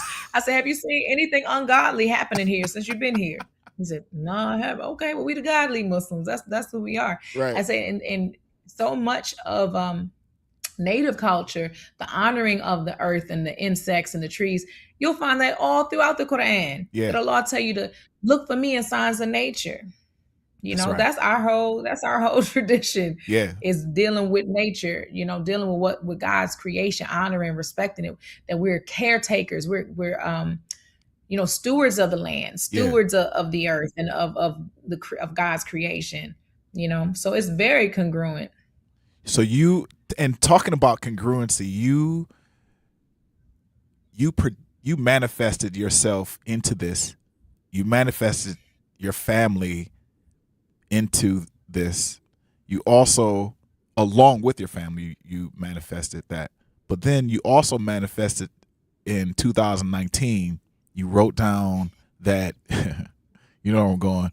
You wrote down that you were going to perform on Jimmy Fallon. Mm-hmm. Your manifestation is strong. That's why I gotta be so careful. You gotta be careful about what you ask for. I gotta be so careful. Yes, I do. You jumped on the track with AZ, Nas. Mm-hmm. I mean, what's up? How did that come about? The song with AZ? Literally, he just called me one day. Mm-hmm. He just, I'm not even sure. I have to ask him. Like, I don't even know like how that happened. He just literally called my phone one day and was like, "This AZ, is this Moon Fresh?" I was like, "Yeah, what's up?" He was like, "I want you to do a song with me." I was like, "Okay." So the first song we did was maybe 2024. This his project right before Doe would Die. It was a song called Amazing. Mm-hmm. And so I did a rap verse and I did the chorus and the bridge. And then he reached out to me right before I was about to go to Morocco last year. Like, he's like, "Hey, what you doing?" I said, "I'm about to fly to Africa." He's like, "Wait, hold up. Before you go to Africa, I need to cut this track for me." So I cut the track and then we shot the music video and I went to Africa. Yeah. And then this year I came back and he just, just hit me like, you want to go on Jimmy Fallon? And I'm like, "Yeah, I want to go on Jimmy Fallon. Let's do it." It's so funny because I literally be like on the land, digging in clay, building a kiln or building doing the clay plaster or doing something. And then it's like, "Hey guys, I'll be back. I have to go do Jimmy Fallon." I gotta go to LA. My life is so wild. Like, it really be like that. Like, it's very much like that all the time. I go from my different worlds, back and forth. To my celebrity life, back to my indigenous life. Which one do you prefer? I like them both for different reasons. Listen, I like a luxurious time. Let me tell you, I love first class. I love the spa. I love high-end groceries. Yep. Okay, I want hitting that suite. The Hilton suite. You hear me? Right. I like my bottle. I like my bottled water in glass. I like all the expensive supplements. Yeah. Okay. I like my fruit extra organic. That's right. So I love it. I love all of it. But I like the balance too because I stay very grounded. I stay rooted. And I see everything that I experience as spiritual, and it's all it is. they're not really separate. It's just all they're just whatever my mind is creating. They're just my thoughts manifested into reality. All of it is, when my brother passed away in 2022. And I needed my mother to have more community because my brother had Down syndrome. And so my mom took care of him until he passed away. He was 37. And I knew my mom, like, she couldn't be alone. She needed to have someone to pour into. Yeah. My mom is one of just the most prolific people I've ever met in my life. She's a one of a kind. I don't know anyone else that's like her. I'm very grateful to have been raised by her. But I knew that my mom, when you lose, I've never lost a child, but my little brother I look at him like my first child before I actually gave birth to my own child because I took care of him like that. And we were very, very close. And it just leaves this gaping hole in your life, And so I felt like urgency to fill that void for my mother with community. Yeah. And, so that next spring after my brother passed, we brought a group of young people down there to start building and to just help with different things, get the land, just transform the space. And I just saw how it gave my mom so much life. Because there's so many young people who don't have mothers and don't have grandmothers and don't have like wise elders around them, and they really need to be poured into. And I saw how much life that gave my mother to be able to, teach young people and, teaching people how to cook, how to, like, there are a lot of women who come to my mother who the doctor said they were barren, they couldn't have children, and they'll stay on the land with my mother for a couple of months and she'll be juicing and making them teas and teaching them about herbs and natural living. And next thing you know, they're pregnant, So I know how good it is for my mother to be, and they love on my mother, like they really they care for my mom. It's so beautiful. It's how our environment should be. We should not be living, siloed off in these different little independent units. Like, we're supposed to be in community with each other. Young people need elders. Elders need young people. Elders should not be thrown away, when they get to a certain age where they're not in the workforce, or they're encyclopedias. They should be honored like that. And so what I love about Mount Eagle Place is that it's a natural ecosystem. Every young person that leave off the land, like, they're made better because they came. They're more well when they leave. And same thing for my mother. They pour into her so much. So it allows me, because it's hard for me to travel and work if I'm worried about my mom, That's right. So it's like, now the community, I don't have to worry about her. They will come stay. One brother, he just stayed for like a month on the land. And so people come and do work trade, and it's just a beautiful ecosystem. I mean, it's the way our ancestors designed it to be. We're not supposed to be living alone and then tossing our parents into old folks' homes and, and kicking the kids out at 17, 18. Like, we're supposed to be together, learning from each other, pouring into each other. And that's how we grow strong together. That's right. We're going to take a break. We're going to take a quick break, and we'll come right back. We'll come right back with Maimouna Yusuf and our rapid fire questions and her current projects. Stay tuned. Doctors Without Borders is delivering life-saving medical care where it's needed most in communities around the world. From bandaging war-wounded patients in Sudan to providing clean drinking water in Haiti, we're in more than 70 countries worldwide, bringing patients from sick to recovering, from emergency to aid, from crisis to care. This life-saving care is made possible by a global movement of supporters like you. Thank you.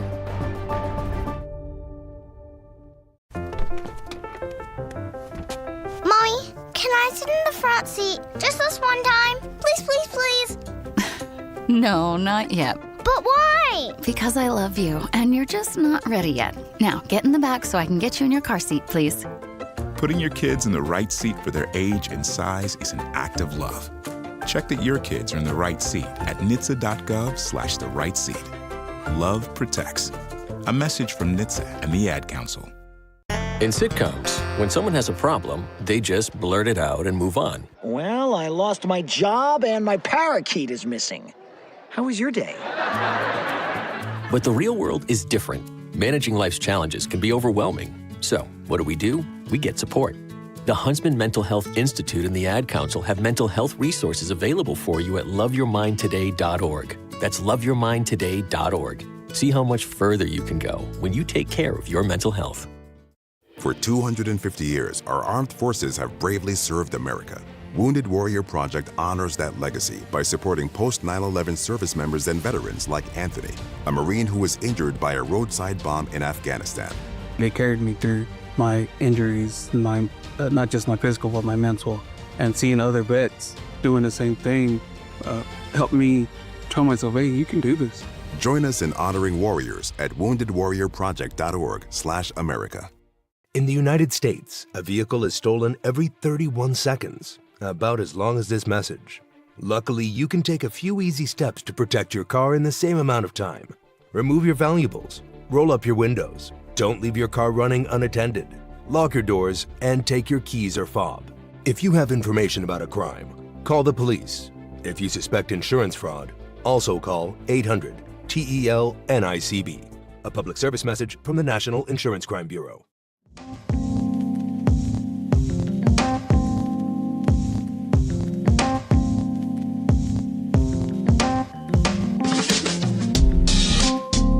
Wow. This, you know how long we can go for this. This probably needs to go for a couple of hours, but we don't have a couple of hours. And I know you got work to do. Okay, so I don't want to leave this conversation without asking you about your current projects, Miss Maimouna Yusuf. What you got going on? I'll laugh because like you got a lot going on. Always. I know. I don't know. It's just my mind. I just have to, I can't help myself. Yeah. But I started writing a book last year when I was in Morocco. So I'm still working on finishing that book. Yeah. And there is a play associated with the book. So that's what I'm working on right now. And I think I'm going to do in Baltimore, I'm going to kind of do my first iteration of the play in progress in September at Creative Alliance. But I'll have more details for you about that. But that's what I'm working on, my book. Yeah. And I'm always working on music, but I've been recording a lot of sound healing lately. Recording a lot of sound healing, so that some of that will be available maybe like end of this year. And as we wrap up, a lot of artists now are getting into healing, no matter who. Good, the world needs it. Yeah, we do. We definitely need it. I mean, you got a person like, oh gosh, the producer. I'm forgetting his name is dropping from my mind, but he did a meditation album. What's his name? Hey, you talking about Lil Jon? Lil Jon, yes, thank you. Oh yeah. And so many other folks are starting to jump into the healing modalities.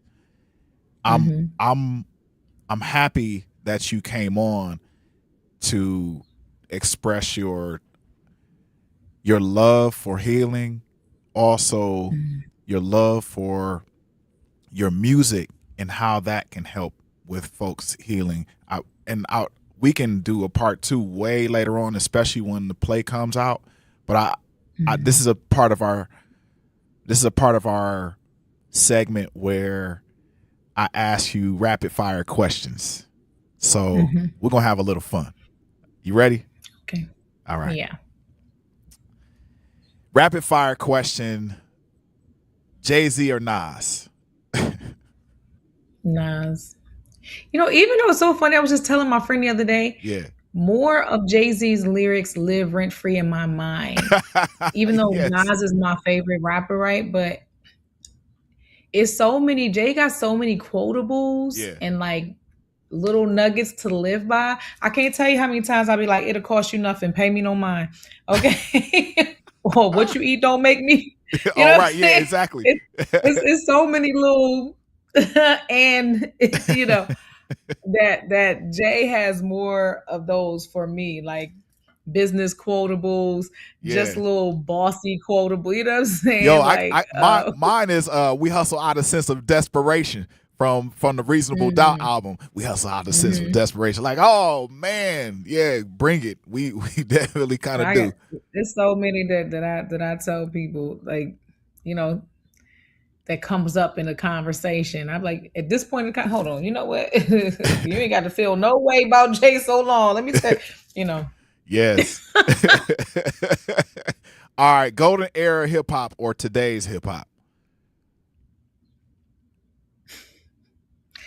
Golden era. Your favorite album? Well, are you considered? Yeah. You're considering the golden era, but before '96 though. Yeah. Are we the same? Yeah. Okay. Go ahead. Never mind. Yeah. Before '96 is my golden era. Yeah. 96 is my golden era. Yeah. I'm not even gonna tell people. I don't know our what's ages. happening today. I don't know what's happening today. So okay. Okay. So, what's your favorite album from one of your produced and song written tracks? What's my favorite album from you?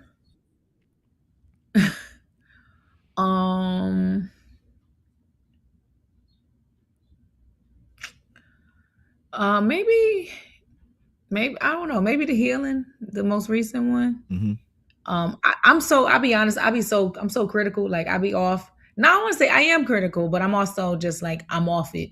I actually don't ever listen to my music back again. Like once it's released, it belongs to the world, and I'm on to something else. You know. Mm-hmm. Sometimes when I listen back to my music, I'm like, this is really good, but I be saying it real surprised, like I ain't even do it. But I love Queen of Culture. Queen of Culture is very personal for me. I love Queen of Culture and I love the Healing probably the most. Yeah. Last question. Let me see. If you could perform with any artist in time, history, who would it be? Name one.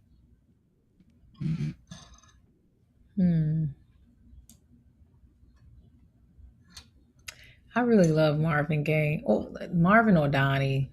Yeah. Either Donnie. Yeah. Maybe I would enjoy Donnie Hathaway. Yeah. It's just so honest, so raw.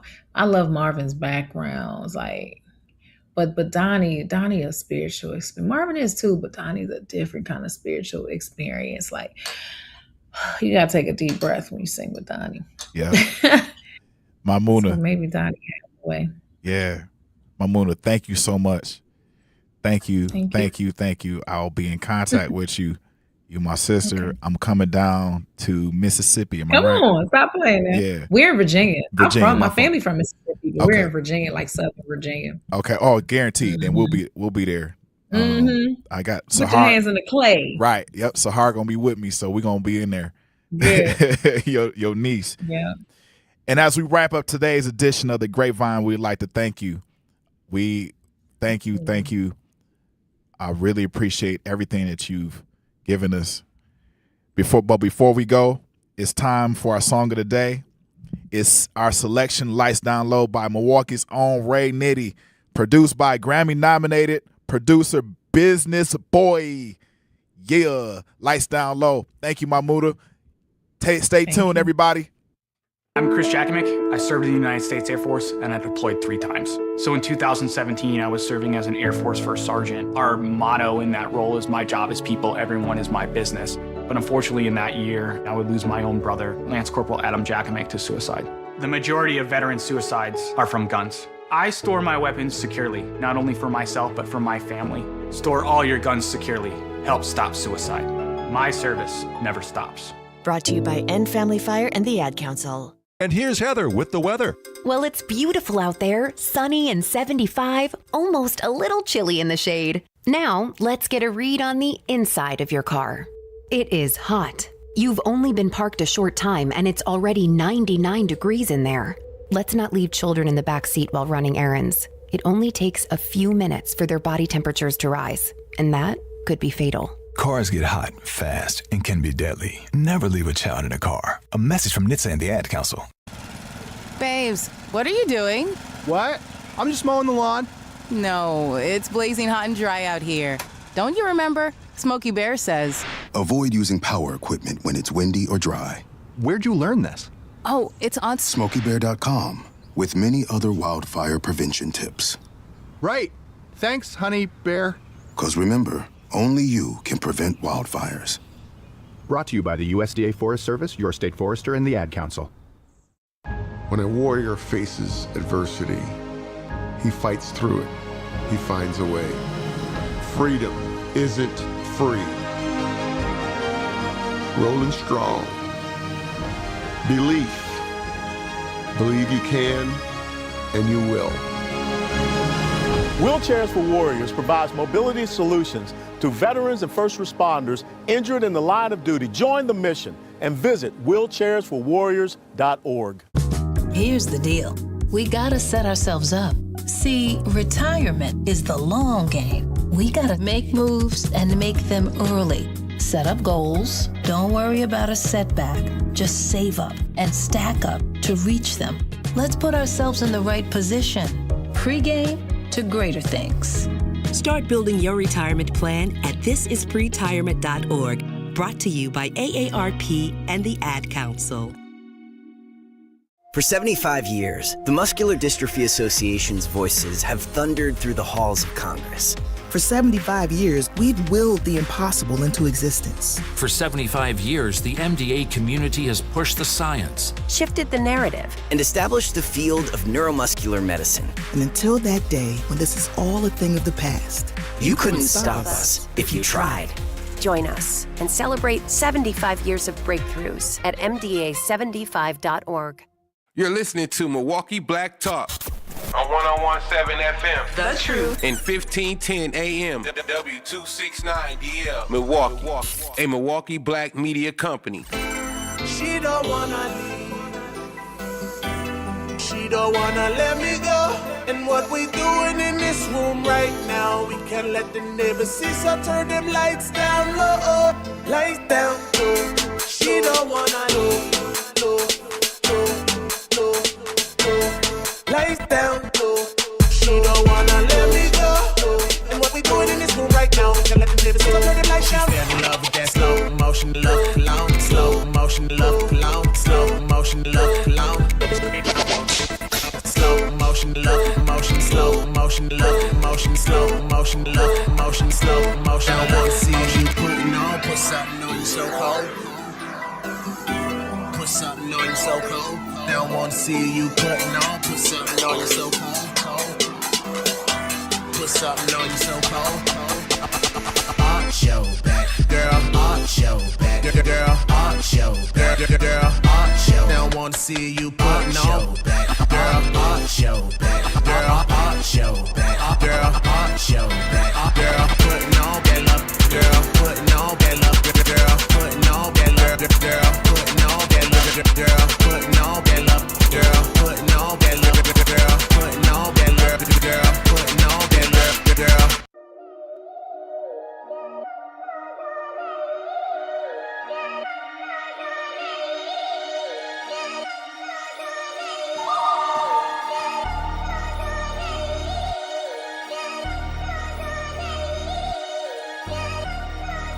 Yes, yes, yes, yes, yes, yes. We're back in the Grapevine, and I'm your host, Manan Sabir. Remember to call in 833-212-1017, 833-212-1017, or hit us up on the chat. The chat is going wild. Sorry, guys. We had a lot of people on the chat. Today we had our guest, Shelly Conley, and also Moo Fresh. So I'm going to pay attention to you guys a little more because we have a very special guest to me. All my guests are special, but this one in the flesh is really special to me because he's always given me life as a man, and I'm very honored to have Tristan Gross in the building. How you doing, big brother? I'm good, man. I'm good. With an introduction like that, man, you make a brother want to. Some tears falling out here, man. No, it's good to be here. It's good. Man, I always do like introductions and bios and stuff like that. But this is a conversation, and I think you guys are going to hear. We'll probably be all over the place a little bit, just because I think it's only right for people to hear two black men who have, one, worked together, but then two, have shared many important stories, very, very vulnerable stories with each other. Some people know and some people don't. And there are things that we're going to share on air that are uplifting and also vulnerable enough. So, Tristan, who are you? It's always funny. Like I tell people all the time, like, man, I'm just a regular dude. You know what I'm saying? Like people ask me that question. I don't really know how to describe myself all the time. I think first of all, I am a husband and father. Yeah. My family is really, really important to me. Yeah. And speaking to the mic real quick. So I think there that piece of my identity, right? Ultimately, as I think about the world and I approach my work, I'm always thinking about my wife and kids. Yeah. And how I can create a better world for them. Right. So I think that's it primarily. I'm an advocate for Black folks and Black liberation. Yeah. And ultimately want to see justice. And I think justice comes in many different forms. And I think as we kind of make our way toward liberation, finding your lane or space. So I've worked on political campaigns. I've organized. Right. I've worked with young people. I've worked around comprehensive reproductive education, infant mortality here in Milwaukee. Mm-hmm. As a consultant around men and boys. Yeah. As a consultant around African American, engaging African Americans and using culturally responsive approaches. And now doing lots of work around healing. Mm-hmm. Was in the gender-based violence space for a bit, working both with folks who caused harm in their relationship, and then on the survivor side of that, and ultimately looking to create Milwaukee, Wisconsin, the United States, a world where every human being can reach their full potential. To me, you are a mind. You're a walking think tank. You don't overanalyze, which you probably say you do. Yeah, I do. But my question to that is, out of all that analyzation, is this might get me in trouble, but I don't care. We said we was going for it, so let's do it. We're gonna duck it. Is Black a superpower? More importantly, is being a Black man in America a superpower? Man. I went for it, didn't I? You did. You went. I guess in my mind, I think lots of times, adversity breeds greatness. And I think when we look at Black folks, mm-hmm. Black men and Black women, and how we came to this country and what our condition has been since we've gotten here, is that we have consistently been given barriers, challenges. We've been dehumanized. We have been undermined.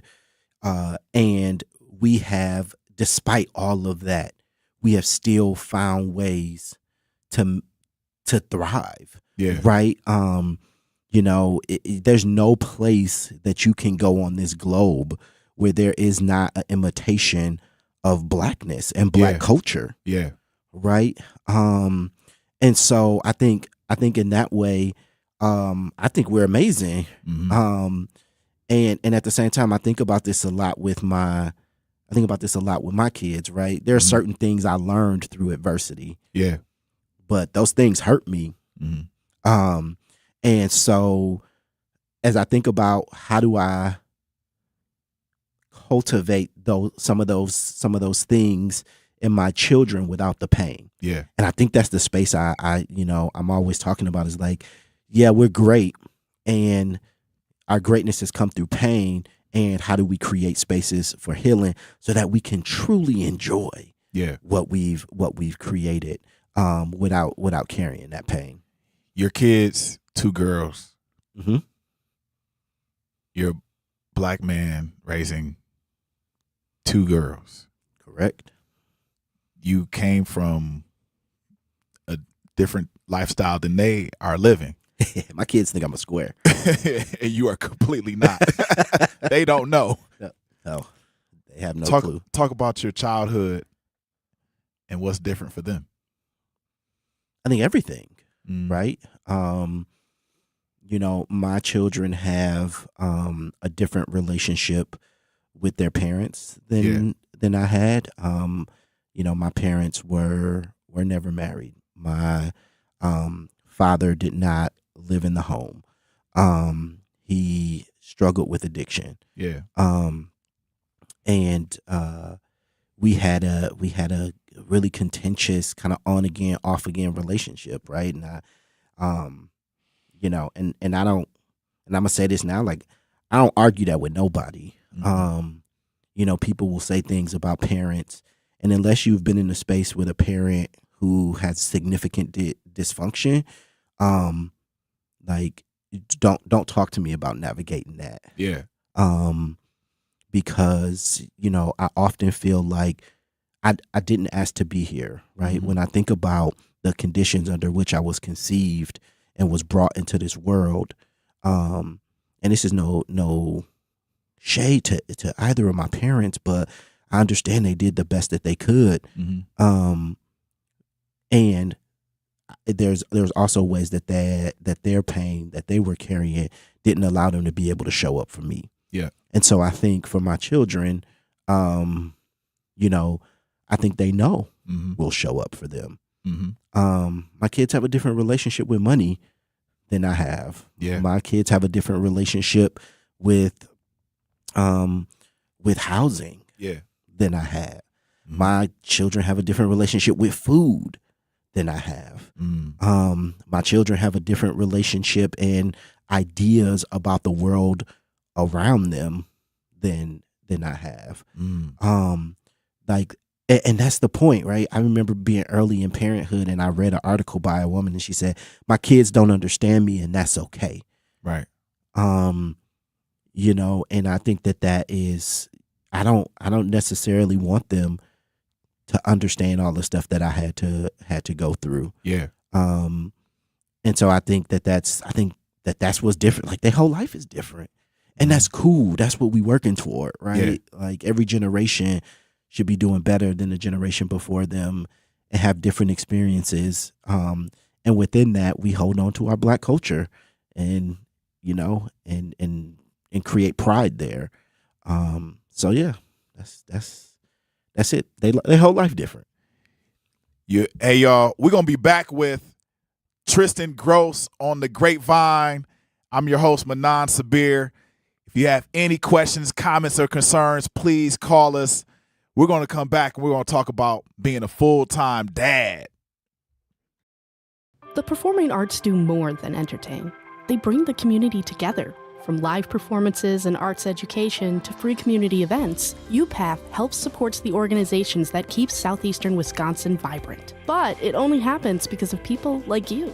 Every gift helps keep the arts accessible and inspiring for the entire community. Join thousands of supporters and give today at upaf.org. UPath. One gift, regional impact. I'm Sherwin Hughes, and I know the power of Stars and Stripes Honor Flight firsthand. As someone who's been on an honor flight, I can tell you it's a day you'll never forget. Stars and Stripes Honor Flight gives our oldest veterans who served in any location in June of 1975 or earlier a free one-day trip to Washington, D.C. for veterans. Airfare, meals, a coach bus tour, and special flight apparel are all included. It's a day of honor, gratitude, and camaraderie. Veterans who served in the Vietnam or Korean War go to flysshf.org and ask for an application.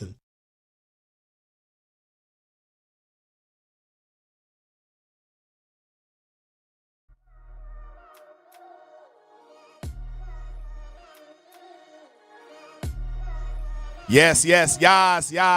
We're back with TG. I call him TG, but his real name is Tristan Gross on the Grapevine. Before we get into our subject of being a full-time dad, American Family Insurance is a proud sponsor of The Truth. For almost 100 years, they've been committed to helping families protect what matters most.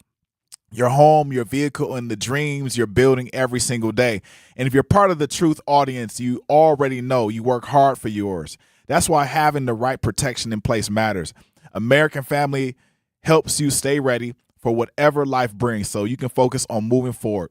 Insure carefully, dream fearlessly with American Family Insurance. Get a quote or find an agent at amfam.com. Tristan. Yes, sir. No matter what, in our society, we have individuals that are either in the home with the mom, and so we're just talking about men in the home with the mom and or outside of the home. But that doesn't take away from the fact that they can be full-time dads. Am I right? Absolutely. So I'm looking at the live stream here. It has me listed as the founder of Fathers Making Progress. That's Teron Edwards. That's Teron Edwards. I want to give all the given to me. I want to give all the love and recognition to my brother who has dedicated his life to supporting fathers. We're gonna take that down. But you are a father making progress, though. I hope so. That's the goal. Yeah. Right. So I think there are absolutely right. So I mean, there's been research over the years to look at the involvement of Black fathers. Right. And Black fathers are the most involved group of fathers that there is, right? Yeah, people say, you're barbaric. You guys, make babies and run. Mm-hmm. Yeah, I mean, we ain't gonna sit here and pretend like it ain't, right? Like there's some brothers out here that's foul like that. That's not taking care of their young people. Mm-hmm. But we know that there's a spectrum that exists. And so I think, even as we talk about what it means to be a father, we are before I am a father, I am a human. Yeah. And my ability to be effective as a father definitely depends on how well I'm navigating life. Yeah. And so, I think there's lots of conversations that need to be had here, right? Mm-hmm. I think we need to be having more real conversations about sex. Yeah. And how men think about sex. And then what that means for I see the swear jar here, so we right. But what we'll call, I know we have a term that we use when we together, but I'm just gonna call it a lack of impulse control. Yeah. Right. Yeah. And so realizing that laying down with someone has consequences. Yeah. And so if our ideas as men are related to our number of sexual conquests, right? And we are affirming each other for, being reckless out here in these streets and running up the body count. Yeah. People having babies is a part of that. Yes. You know what I'm saying? Yes. And so I think that there are ways where we can, as men, have different conversations between one another.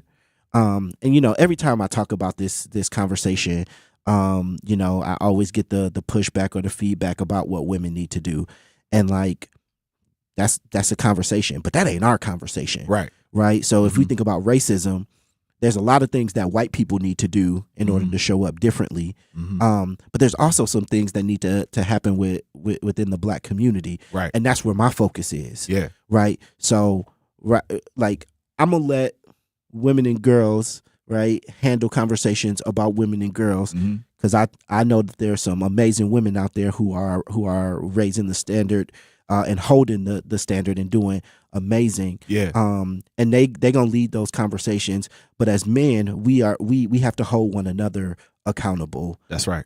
For these things, right? And we need to be able to tell our homeboy if he foul, and that we can't be sitting next to you watching a game, and I know you you ain't taking care of your shorty, Yeah. right? Or we out kicking it, and you spending on whatever, and little man at home like, hey, where you at? Right. Mm-hmm. Right. Or you being devious with Yeah. with you know what I'm saying? Like, so I think there are lots of ways that we can create different norms, and raise the bar for each other, as men. And I think that and for us to recognize our humanity, and for us to be in that space of owning what it means to be human and moving through the human experience, so that we can show up for those that we love. Because when we're dealing with harm, we end up harming the people who are closest to us. That's right. So, like, there's an author named Parker Palmer, and in his book, The Act of Life, he talks about, and it's not gonna be an exact quote, but what he says is that if all I have to give community is myself, then taking care of myself is the best gift that I can give to community. Yes. We have men, and I know you come up with in this, especially after that, you have this question, especially for people who are kind of outside of that conversation, maybe in their head. You have men, you have boys, and boys having babies. And this is in Milwaukee specifically, that is a huge, task and also issue. How do you think Milwaukee is actually tackling that issue right now?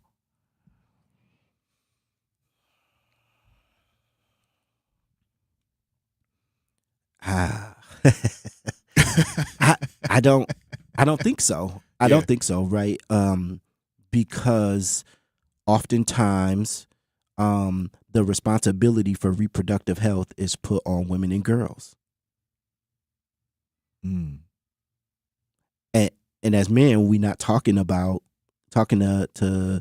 other boys. We're not talking to boys, right? About being smart, being safe, that sex is not just a physical thing. Right. I think a lot of the messages that young men are getting right now are actually the opposite of that. Right. When I think back on my relationship with sex, I had a really unhealthy relationship with that. And part of it was some of the messages that I got from men in my family. Yeah. Right. Like, men who loved me, who cared about me. Right. And then also the other piece of this that I think about often is the emotional, the way we compress the emotional expressions of men and boys, right? So if I don't have spaces that are safe enough for me to say, like, man, I'm struggling right now, this thing is hurting me, like, where are the spaces that people care for me other than when I'm laying down next to you? Right. And so as I was processing this relationship I had with sex, what I realized is that there were times where I was using sex as an emotional crutch. I needed somebody to care about me. I needed somebody who would listen to what I had to say. And it felt like the only times I could get that level of intimacy and attention and care was related to sex. Right. And we've often heard people talk about this idea of, post nut clarity. Right. Where, you have sex with someone and then you look over and the need has not been met. Right. The emotional need hasn't been met. Yeah. The connection that you were looking for is not there. And that's one form of, so now you're looking at this person like, man, did all this, and you feeling disgusted with yourself, and disgusted with them. You still feeling empty. Still feeling empty. Are a lot of people, maybe if we even talk about statistically, a lot of us are dealing with that. Oh yeah. Right. I mean, like you go on the internet, and you see it in all sorts of ways, right? Everybody's talking about, emotional intelligence, and I need somebody to show up and be in tune with their emotions. Yeah. And you know, the moment a brother starts expressing some emotion, you know, oh, he's zesty. Yeah. Or he's soft. Yeah. Right. You know, or there's some other derogatory attack around this brother feeling really human emotions. Right.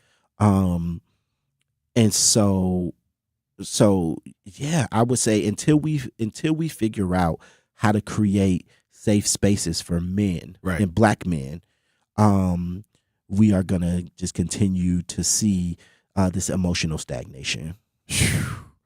Al, what's up, Al? You on? Yes, go ahead, Al. You Hello? on? Yes, Al. Oh, okay. All right. Now, here's my thing. If you want to make safe spaces for men and you want to talk to young children that's doing people's stuff, just be honest with them. You don't got to coddle them. You don't got to shelter them, because that's where some of these young men coming up short, because some of their daddies is in the house. Hey, listen, you know, and that's why they out here all messed up in here, like with these young boys. Yeah, you're a young boy, you're having issues, and you're a man, okay? Number one, the withdrawal method ain't never worked for nobody, okay? Right. Number two, like I told one of my relatives, you got to be careful on who you put in your mouth on, because you're going to mess around and come up and your mouth going to be looking like pot roast with green bell peppers and onions, because everything you put your mouth on ain't clean, and some of it is tainted. These kids, they don't know about no Vaseline. These young girls don't even know about the old school Vaseline, which is another form of birth control. And I think the problem is they ain't telling them nothing. And if you want to get biblical, like the Christians used to tell the young girls back in the day, where they wanted to be saved, they didn't even use that part of their body. They used the devil's back door of their mouth. But what the problem is, y'all not telling the kids nothing. Y'all want to be sheltered. Oh, just come out and tell them. When you come out and tell them, and you might have to tell them in the most pornographic, raw way, they will respect you and they will understand it. And while y'all talking to them, talk to them about their hygiene. Because some of these kids, 14, 15 years old, stanky. They don't know how to clean and wipe themselves, and they got a man in the house. But, yeah, everybody know how to lay up and screw, but there's laws and levels of doing it the right way. And stop putting this stuff on the head like they going to hell. Because everybody done slammed a couple of car doors in the morning and at night. But if you don't tell them, all right, well, then they're going to be a disaster. And then they're going to keep coming on with more kids, more babies, more diseases, and more scars that's looking like a butterfly. And they ain't going to know where it's coming from until they get that penicillin shot in that rear door. So, Al, thank you so much. I really appreciate it. You laid it out. And as a matter of fact, I like when you call in because you do tell a lot of truth. We're going to talk more about masculinity in the black community with Tristan Gross. We're going to get into it, baby. This is the Grapevine. Get something and then come right back. I walk on the shoulders of giants who have come before me. I am ASAP and Maya Angelou. I am Marva Collins and Frederick Douglass. From A to Z, I celebrate, emulate, and commemorate their example. This is part of the Declaration of Excellence Milwaukee College Prep Scholars recite, not just during Black History Month, but each and every morning, because our students don't just honor history, they're determined to shape it.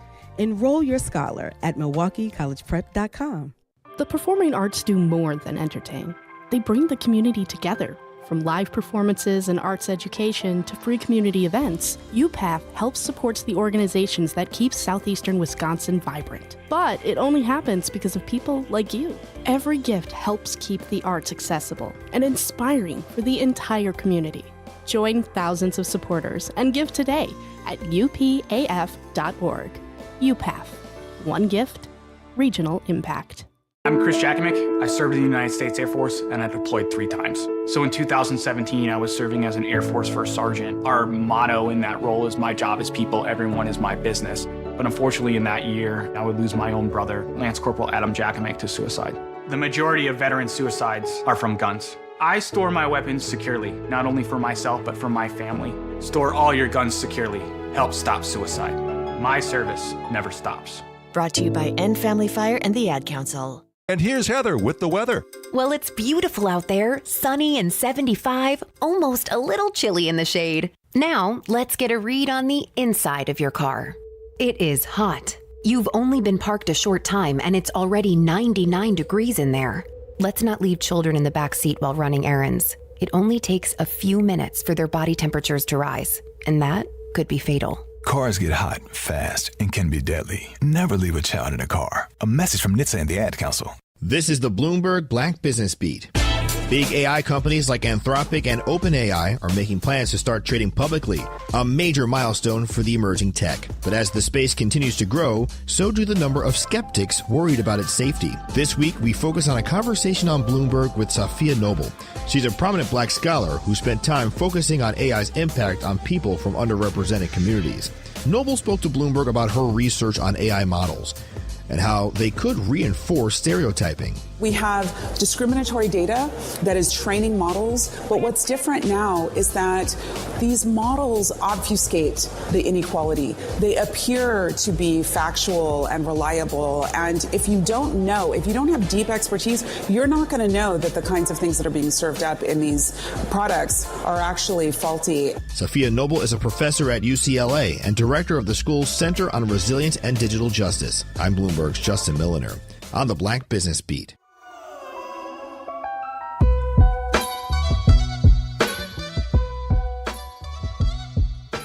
Welcome back to the Grapevine. I'm your host, Manan Sabir, and we are back with Tristan Gross. And I had a question. Are men on the island right now? I would say that some men are. I think that there are ways that I feel connected to brothers in my support network. Mm-hmm.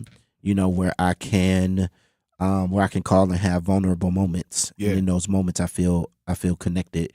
And I feel supported. Yeah. But I think that in lots of ways, sometimes when we when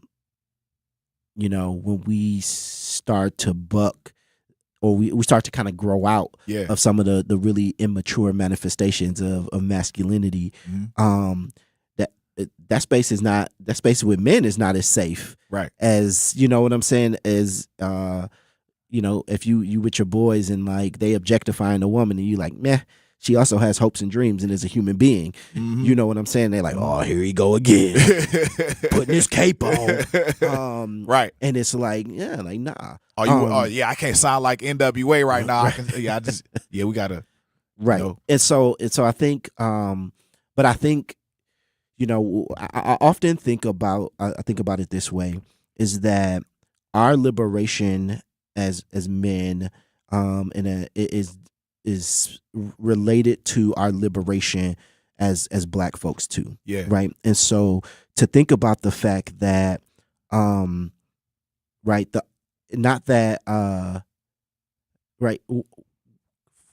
Europeans colonized all this stuff, right? Exactly. And they gave us definitions of manhood and masculinity that sat more in individualism, and that sat more in ideas of domination, and that sat more in ideas of worse than, better than. Yeah. And so, and sometimes we hold on to that because that gives us power in some ways, and having power feels good.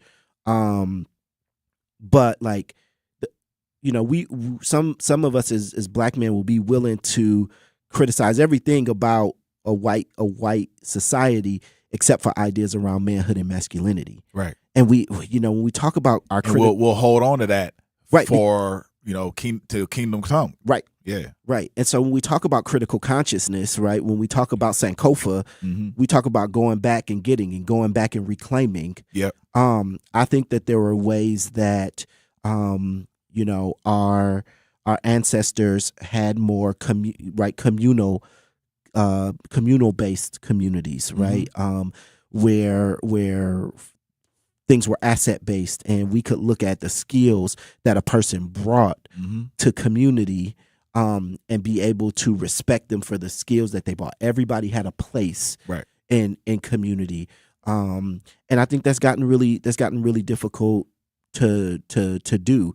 And so my last guest was just talking about that, and Maimouna Fresh, and she was saying that how we live in these communities, and we take certain pieces of this community, like our elder grandfather, our elder great grandfather, or great grandmother, grandmother, and then our mothers, and we like, all right, mom, I'm moving out at 18, bye. Or mom, I'm facing a little hardship at 14, I gotta go. And then grandma's living over here, great grandma's over here, or grandfather, and they're like, everybody's scattered, and we're not only placing ourselves on the island, but we're also placing everybody else in our family on the island. And so then we got to come off the island and go see them physically, but also mentally and spiritually, we're becoming more and more disconnected, right? Yeah. And right, like there's so many studies around this, right? The I mean, right, the internet is a tool. Yeah. And just like any tool, in the wrong hands or used improperly, it causes harm. Right. And so I think about the internet. I watched a TED Talk a couple years ago, and the topic was around how social media is making us feel lonelier than ever. Yeah. Because it's fake connection. Yeah. It's fake connection. Yeah. Right. It is people cherry picking bits and pieces of their life to share with you. It's people who are potentially spinning false narratives. It's people who are sharing not necessarily what they believe, but what they think other people want them to believe, right? And it's all about the watches and the likes and the thises and the that's, right? Yeah. And that is no comparison to being able to sit down and share space with another person. What do you say? What do you say to the dad, to the father that has daughters and sons? Listen to this. He's in his car. He's probably going to pick them up or is picking them up. He's barely holding on to a job, and he has to wake up and do it again. And do it again, and he has probably work on the weekends, paying the bills, but kind of paying the bills. What do you say to him? Carve out a space for yourself, right? And I know that sometimes that's easier said than done. But even if it's like, I'm gonna make sure I drink my water for the day. Yeah. I'm gonna make sure I go to bed on time so I'm well rested. Yeah. I'm gonna take a moment to meditate, right, and do some deep breathing, or I'm just gonna stretch. Yeah. Or I'm gonna do something, right? Like our value as men goes beyond. It goes far beyond what we can offer to people and what we can create for people. But again, if we not right in ourselves, then we ain't gonna be right for nobody else. Yeah. Preach. If we're not right for ourselves, we're not gonna be right for nobody else. And so it's not selfish. It's not selfish to be like, I just need a minute. Right. And I think I do this for my wife quite often. Right. She go in the room and close the door, and I'm like a bodyguard. I tell the girl, like, don't go in there and mess with her. Right. She needs a moment. Yeah. She needs some time. Yeah. And I think we do our children, we model for them that taking care of ourselves is important when we do it in really public ways. Yeah. Daddy needs a moment. I'm sorry. Daddy is, I just need a break. Hey, go to your playroom, go to your, room, watch a little TV, and it's okay. It's okay. And it's okay to name it too. Yeah. Right? It's okay to be like, you know what? Daddy, like this day has been a whirlwind for me. Mm-hmm. There were so many different things going on. Before I move into the next thing, I just need a moment to get myself right. Yeah. So that your kids are like, oh, if Daddy takes a moment to get himself right, then that's cool to do. That's all right. That's all right to do. Yeah. And to do it without feeling shame. Mm-hmm. You know, one of the biggest things, and I ain't there yet. I'm trying to learn. I'm trying to let myself learn how to rest without a shame narrative playing in my head around all the things I could be and should be doing. And allowing myself to just be like, just sit down for a second. And that is an investment in myself. And I can say that it has yielded results. Yeah. It's yielded results. It makes me more present. It makes me more patient. Right? It helps me to re-goal in a situation, taking a minute. Yeah. So I'm in this, I'm in the midst of this heated debate or conversation with my wife or my daughters. Yeah. And then I take a minute and I remember we on the same team. Yeah. Right. And what our goal is. Yeah. And my goal is not necessarily to win this argument. My goal is not necessarily to dominate this conversation. My goal is not to be right or to get you to do what I want you to do.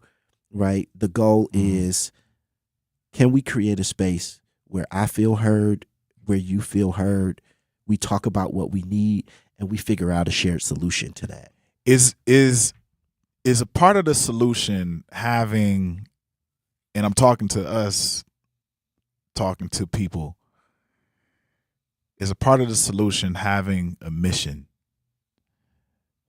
When you wake up, your mission, but when you have a family, be it that if you're a single mom and or dad, you know, is it important to even write it down? Yeah, I mean, right. There's lots of research that goes to say, you know, writing things down or some sort of visualization of a goal is important to have in terms of maintaining motivation. But I think just as important as somebody's mission, right? Because in my mind, mission is about the movement. Like I gotta be moving toward my mission. I think what's just as important is your values. Yeah. Right. And to be values based. The one of the best ways we can create safety for other people is by consistently being who we are, no matter what situation arises. Right. I'm not gonna get different versions of you. It may show up a little bit differently, right? Like I can be competitive, you know, and I can get out here and I can talk trash with the best of them. Yeah. You know. Yeah. However, there's certain lines I won't cross because my values won't allow me to. Right. Yeah. And so just as important as having a mission, you gotta have values. Because those values then help to put the guardrails and the guide, right? Like if I have my destination, I know where I'm going. Yep. Right. What are the things that's gonna keep me focused? What are the things that are gonna keep me on that road? Freedom ain't always free, and I think that's what we're gonna come back and talk about. Freedom ain't always free. It always has guardrails. When we come back, we're gonna have our fatherhood advocate, social justice advocate, lover of life, and straight father, Tristan Gross. Come right back. I walk on the shoulders of giants who have come before me. I am ASAP and Maya Angelou. I am Marva Collins and Frederick Douglass. From A to Z, I celebrate, emulate, and commemorate their example. This is part of the Declaration of Excellence Milwaukee College Prep Scholars recite, not just during Black History Month, but each and every morning, because our students don't just honor history, they're determined to shape it. Enroll your scholar at MilwaukeeCollegePrep.com.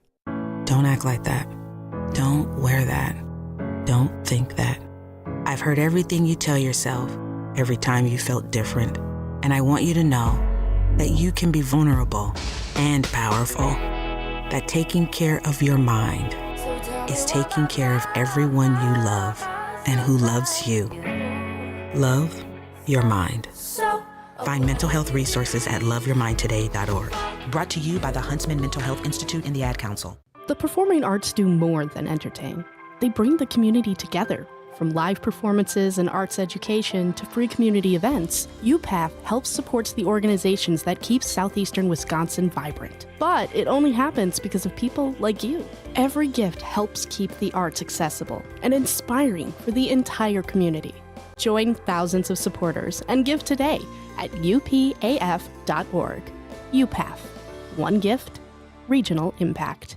I'm Chris Jackamick. I served in the United States Air Force and I deployed 3 times. So in 2017, I was serving as an Air Force First Sergeant. Our motto in that role is my job is people, everyone is my business. But unfortunately in that year, I would lose my own brother, Lance Corporal Adam Jackamick, to suicide. The majority of veteran suicides are from guns. I store my weapons securely, not only for myself, but for my family. Store all your guns securely. Help stop suicide. My service never stops. Brought to you by End Family Fire and the Ad Council. And here's Heather with the weather. Well, it's beautiful out there, sunny and 75, almost a little chilly in the shade. Now, let's get a read on the inside of your car. It is hot. You've only been parked a short time and it's already 99 degrees in there.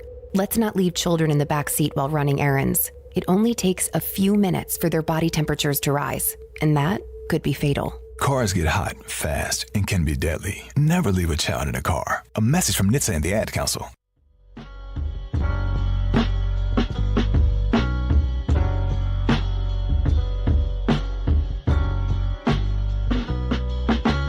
We have Tristan Gross on the Grapevine, and we were just having a conversation. But during this conversation, I had a separate conversation in my head. And you know how I be thinking, man. I'm thinking like, do guys cry? Do we cry? Or is crying needed? I know physically it's a detox. Like I know that from a scientific perspective. Right.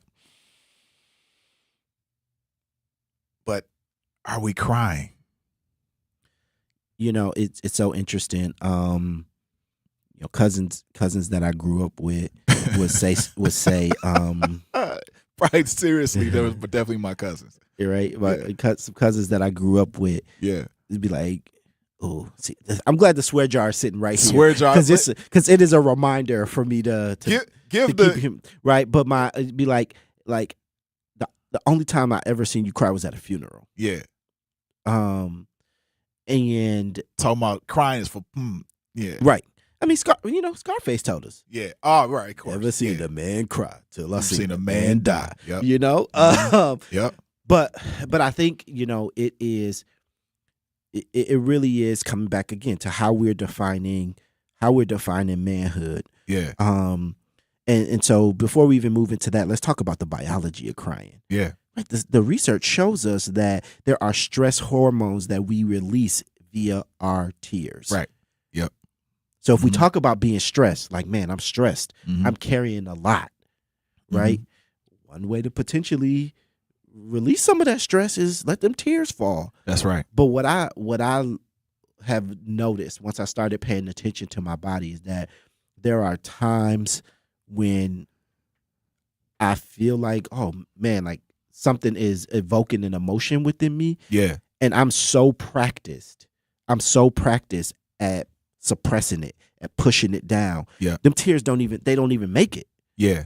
They don't even make it. And they got so many barriers to jump over. So many barriers. Yeah. So many barriers.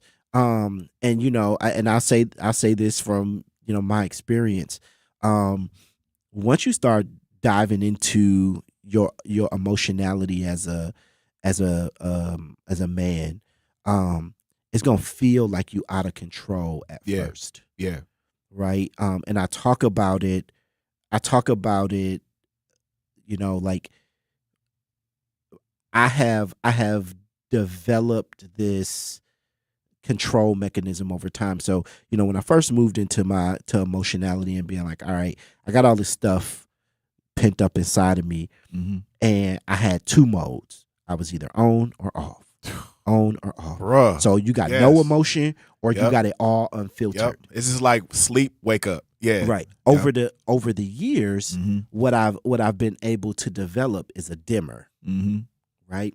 And again, if I'm aware of a situation, I can notice a feeling. Ooh, this feeling's coming up. Yeah. Cool. I know what to do with I know what I can do with that. Mm-hmm. Right? I have this feeling. I'm not gonna push it down. I can acknowledge it, but it is not so disruptive that I can't still do what it is I need to do. Right. And that is the emotional regulation piece of it. I can respect how I'm experiencing things as a human being, and that does not have to impede my progress. Yes.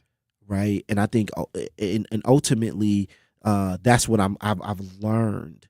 But it's like any other muscle, right? You know what I'm saying? Like when I first started, we was in the basement of Walnut Way. Yep. Right. And we first started boxing together. Right. Like I didn't know what I was. What you mean a 4? Right. Right. 4. Yeah. What's a 4? But now I'm like, oh, 4. Yeah. Uppercut. Right. Yep. So. Right. There is the building of the muscle over time, and like let's give ourselves a little grace and realize that we have, for many of us, we have never been given the space to exercise those muscles. So you've navigated fatherhood.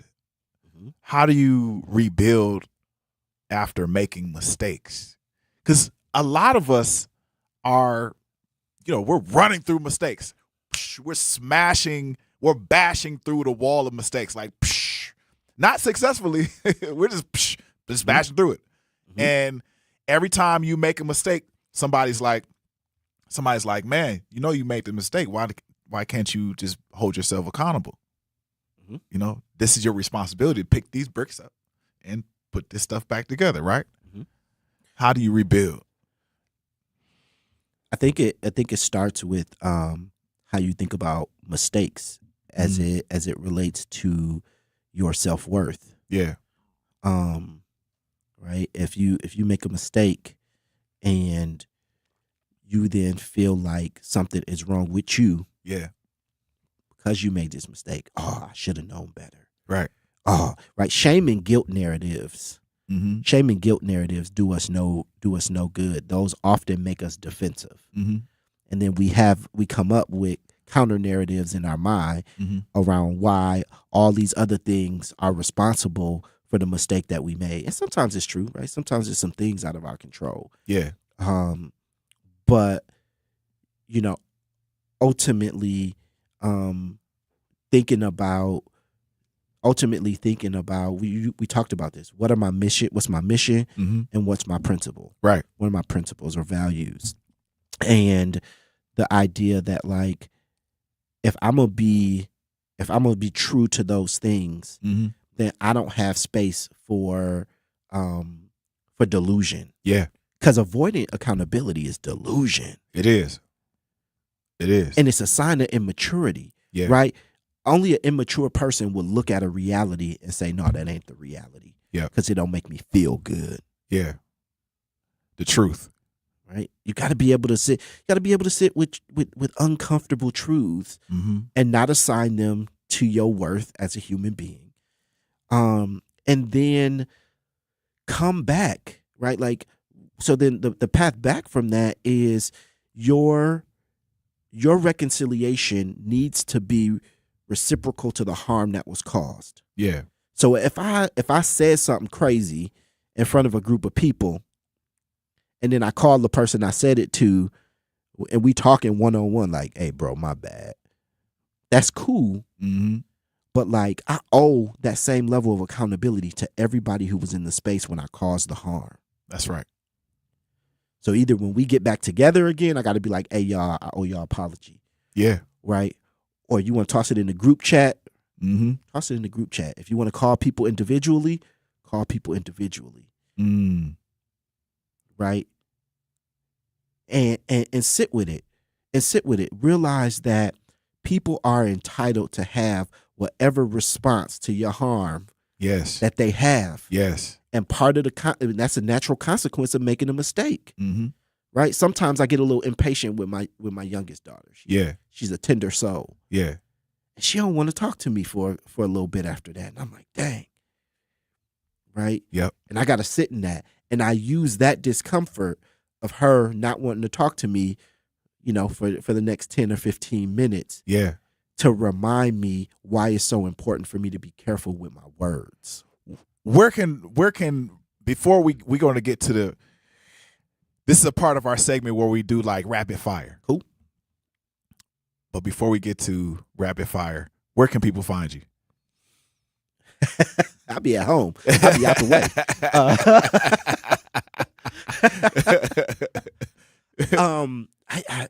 I'm not really active on. I'm not really active on social media. Yep. That's a whole other conversation around what I've learned stepping away from that from that space. But I mean, I have a Facebook page. Yeah. So folks shoot me a message on there. Mm-hmm.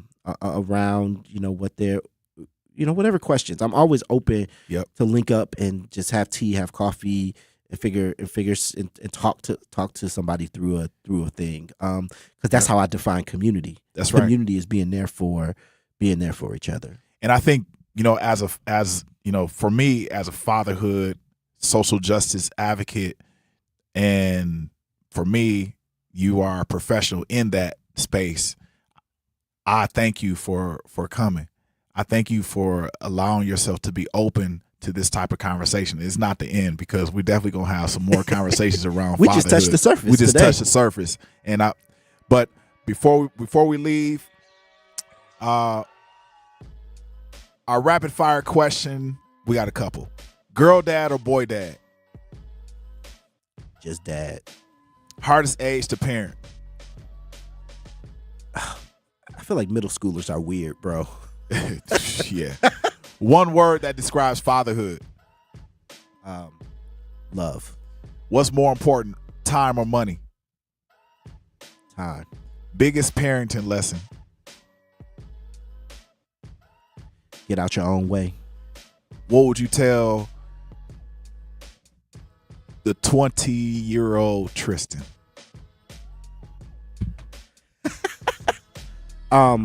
I think I would tell myself to invest in my healing. Yeah. That I don't have to carry, those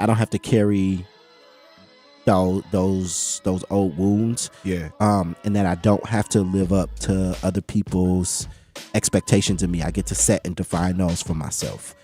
And that's y'all.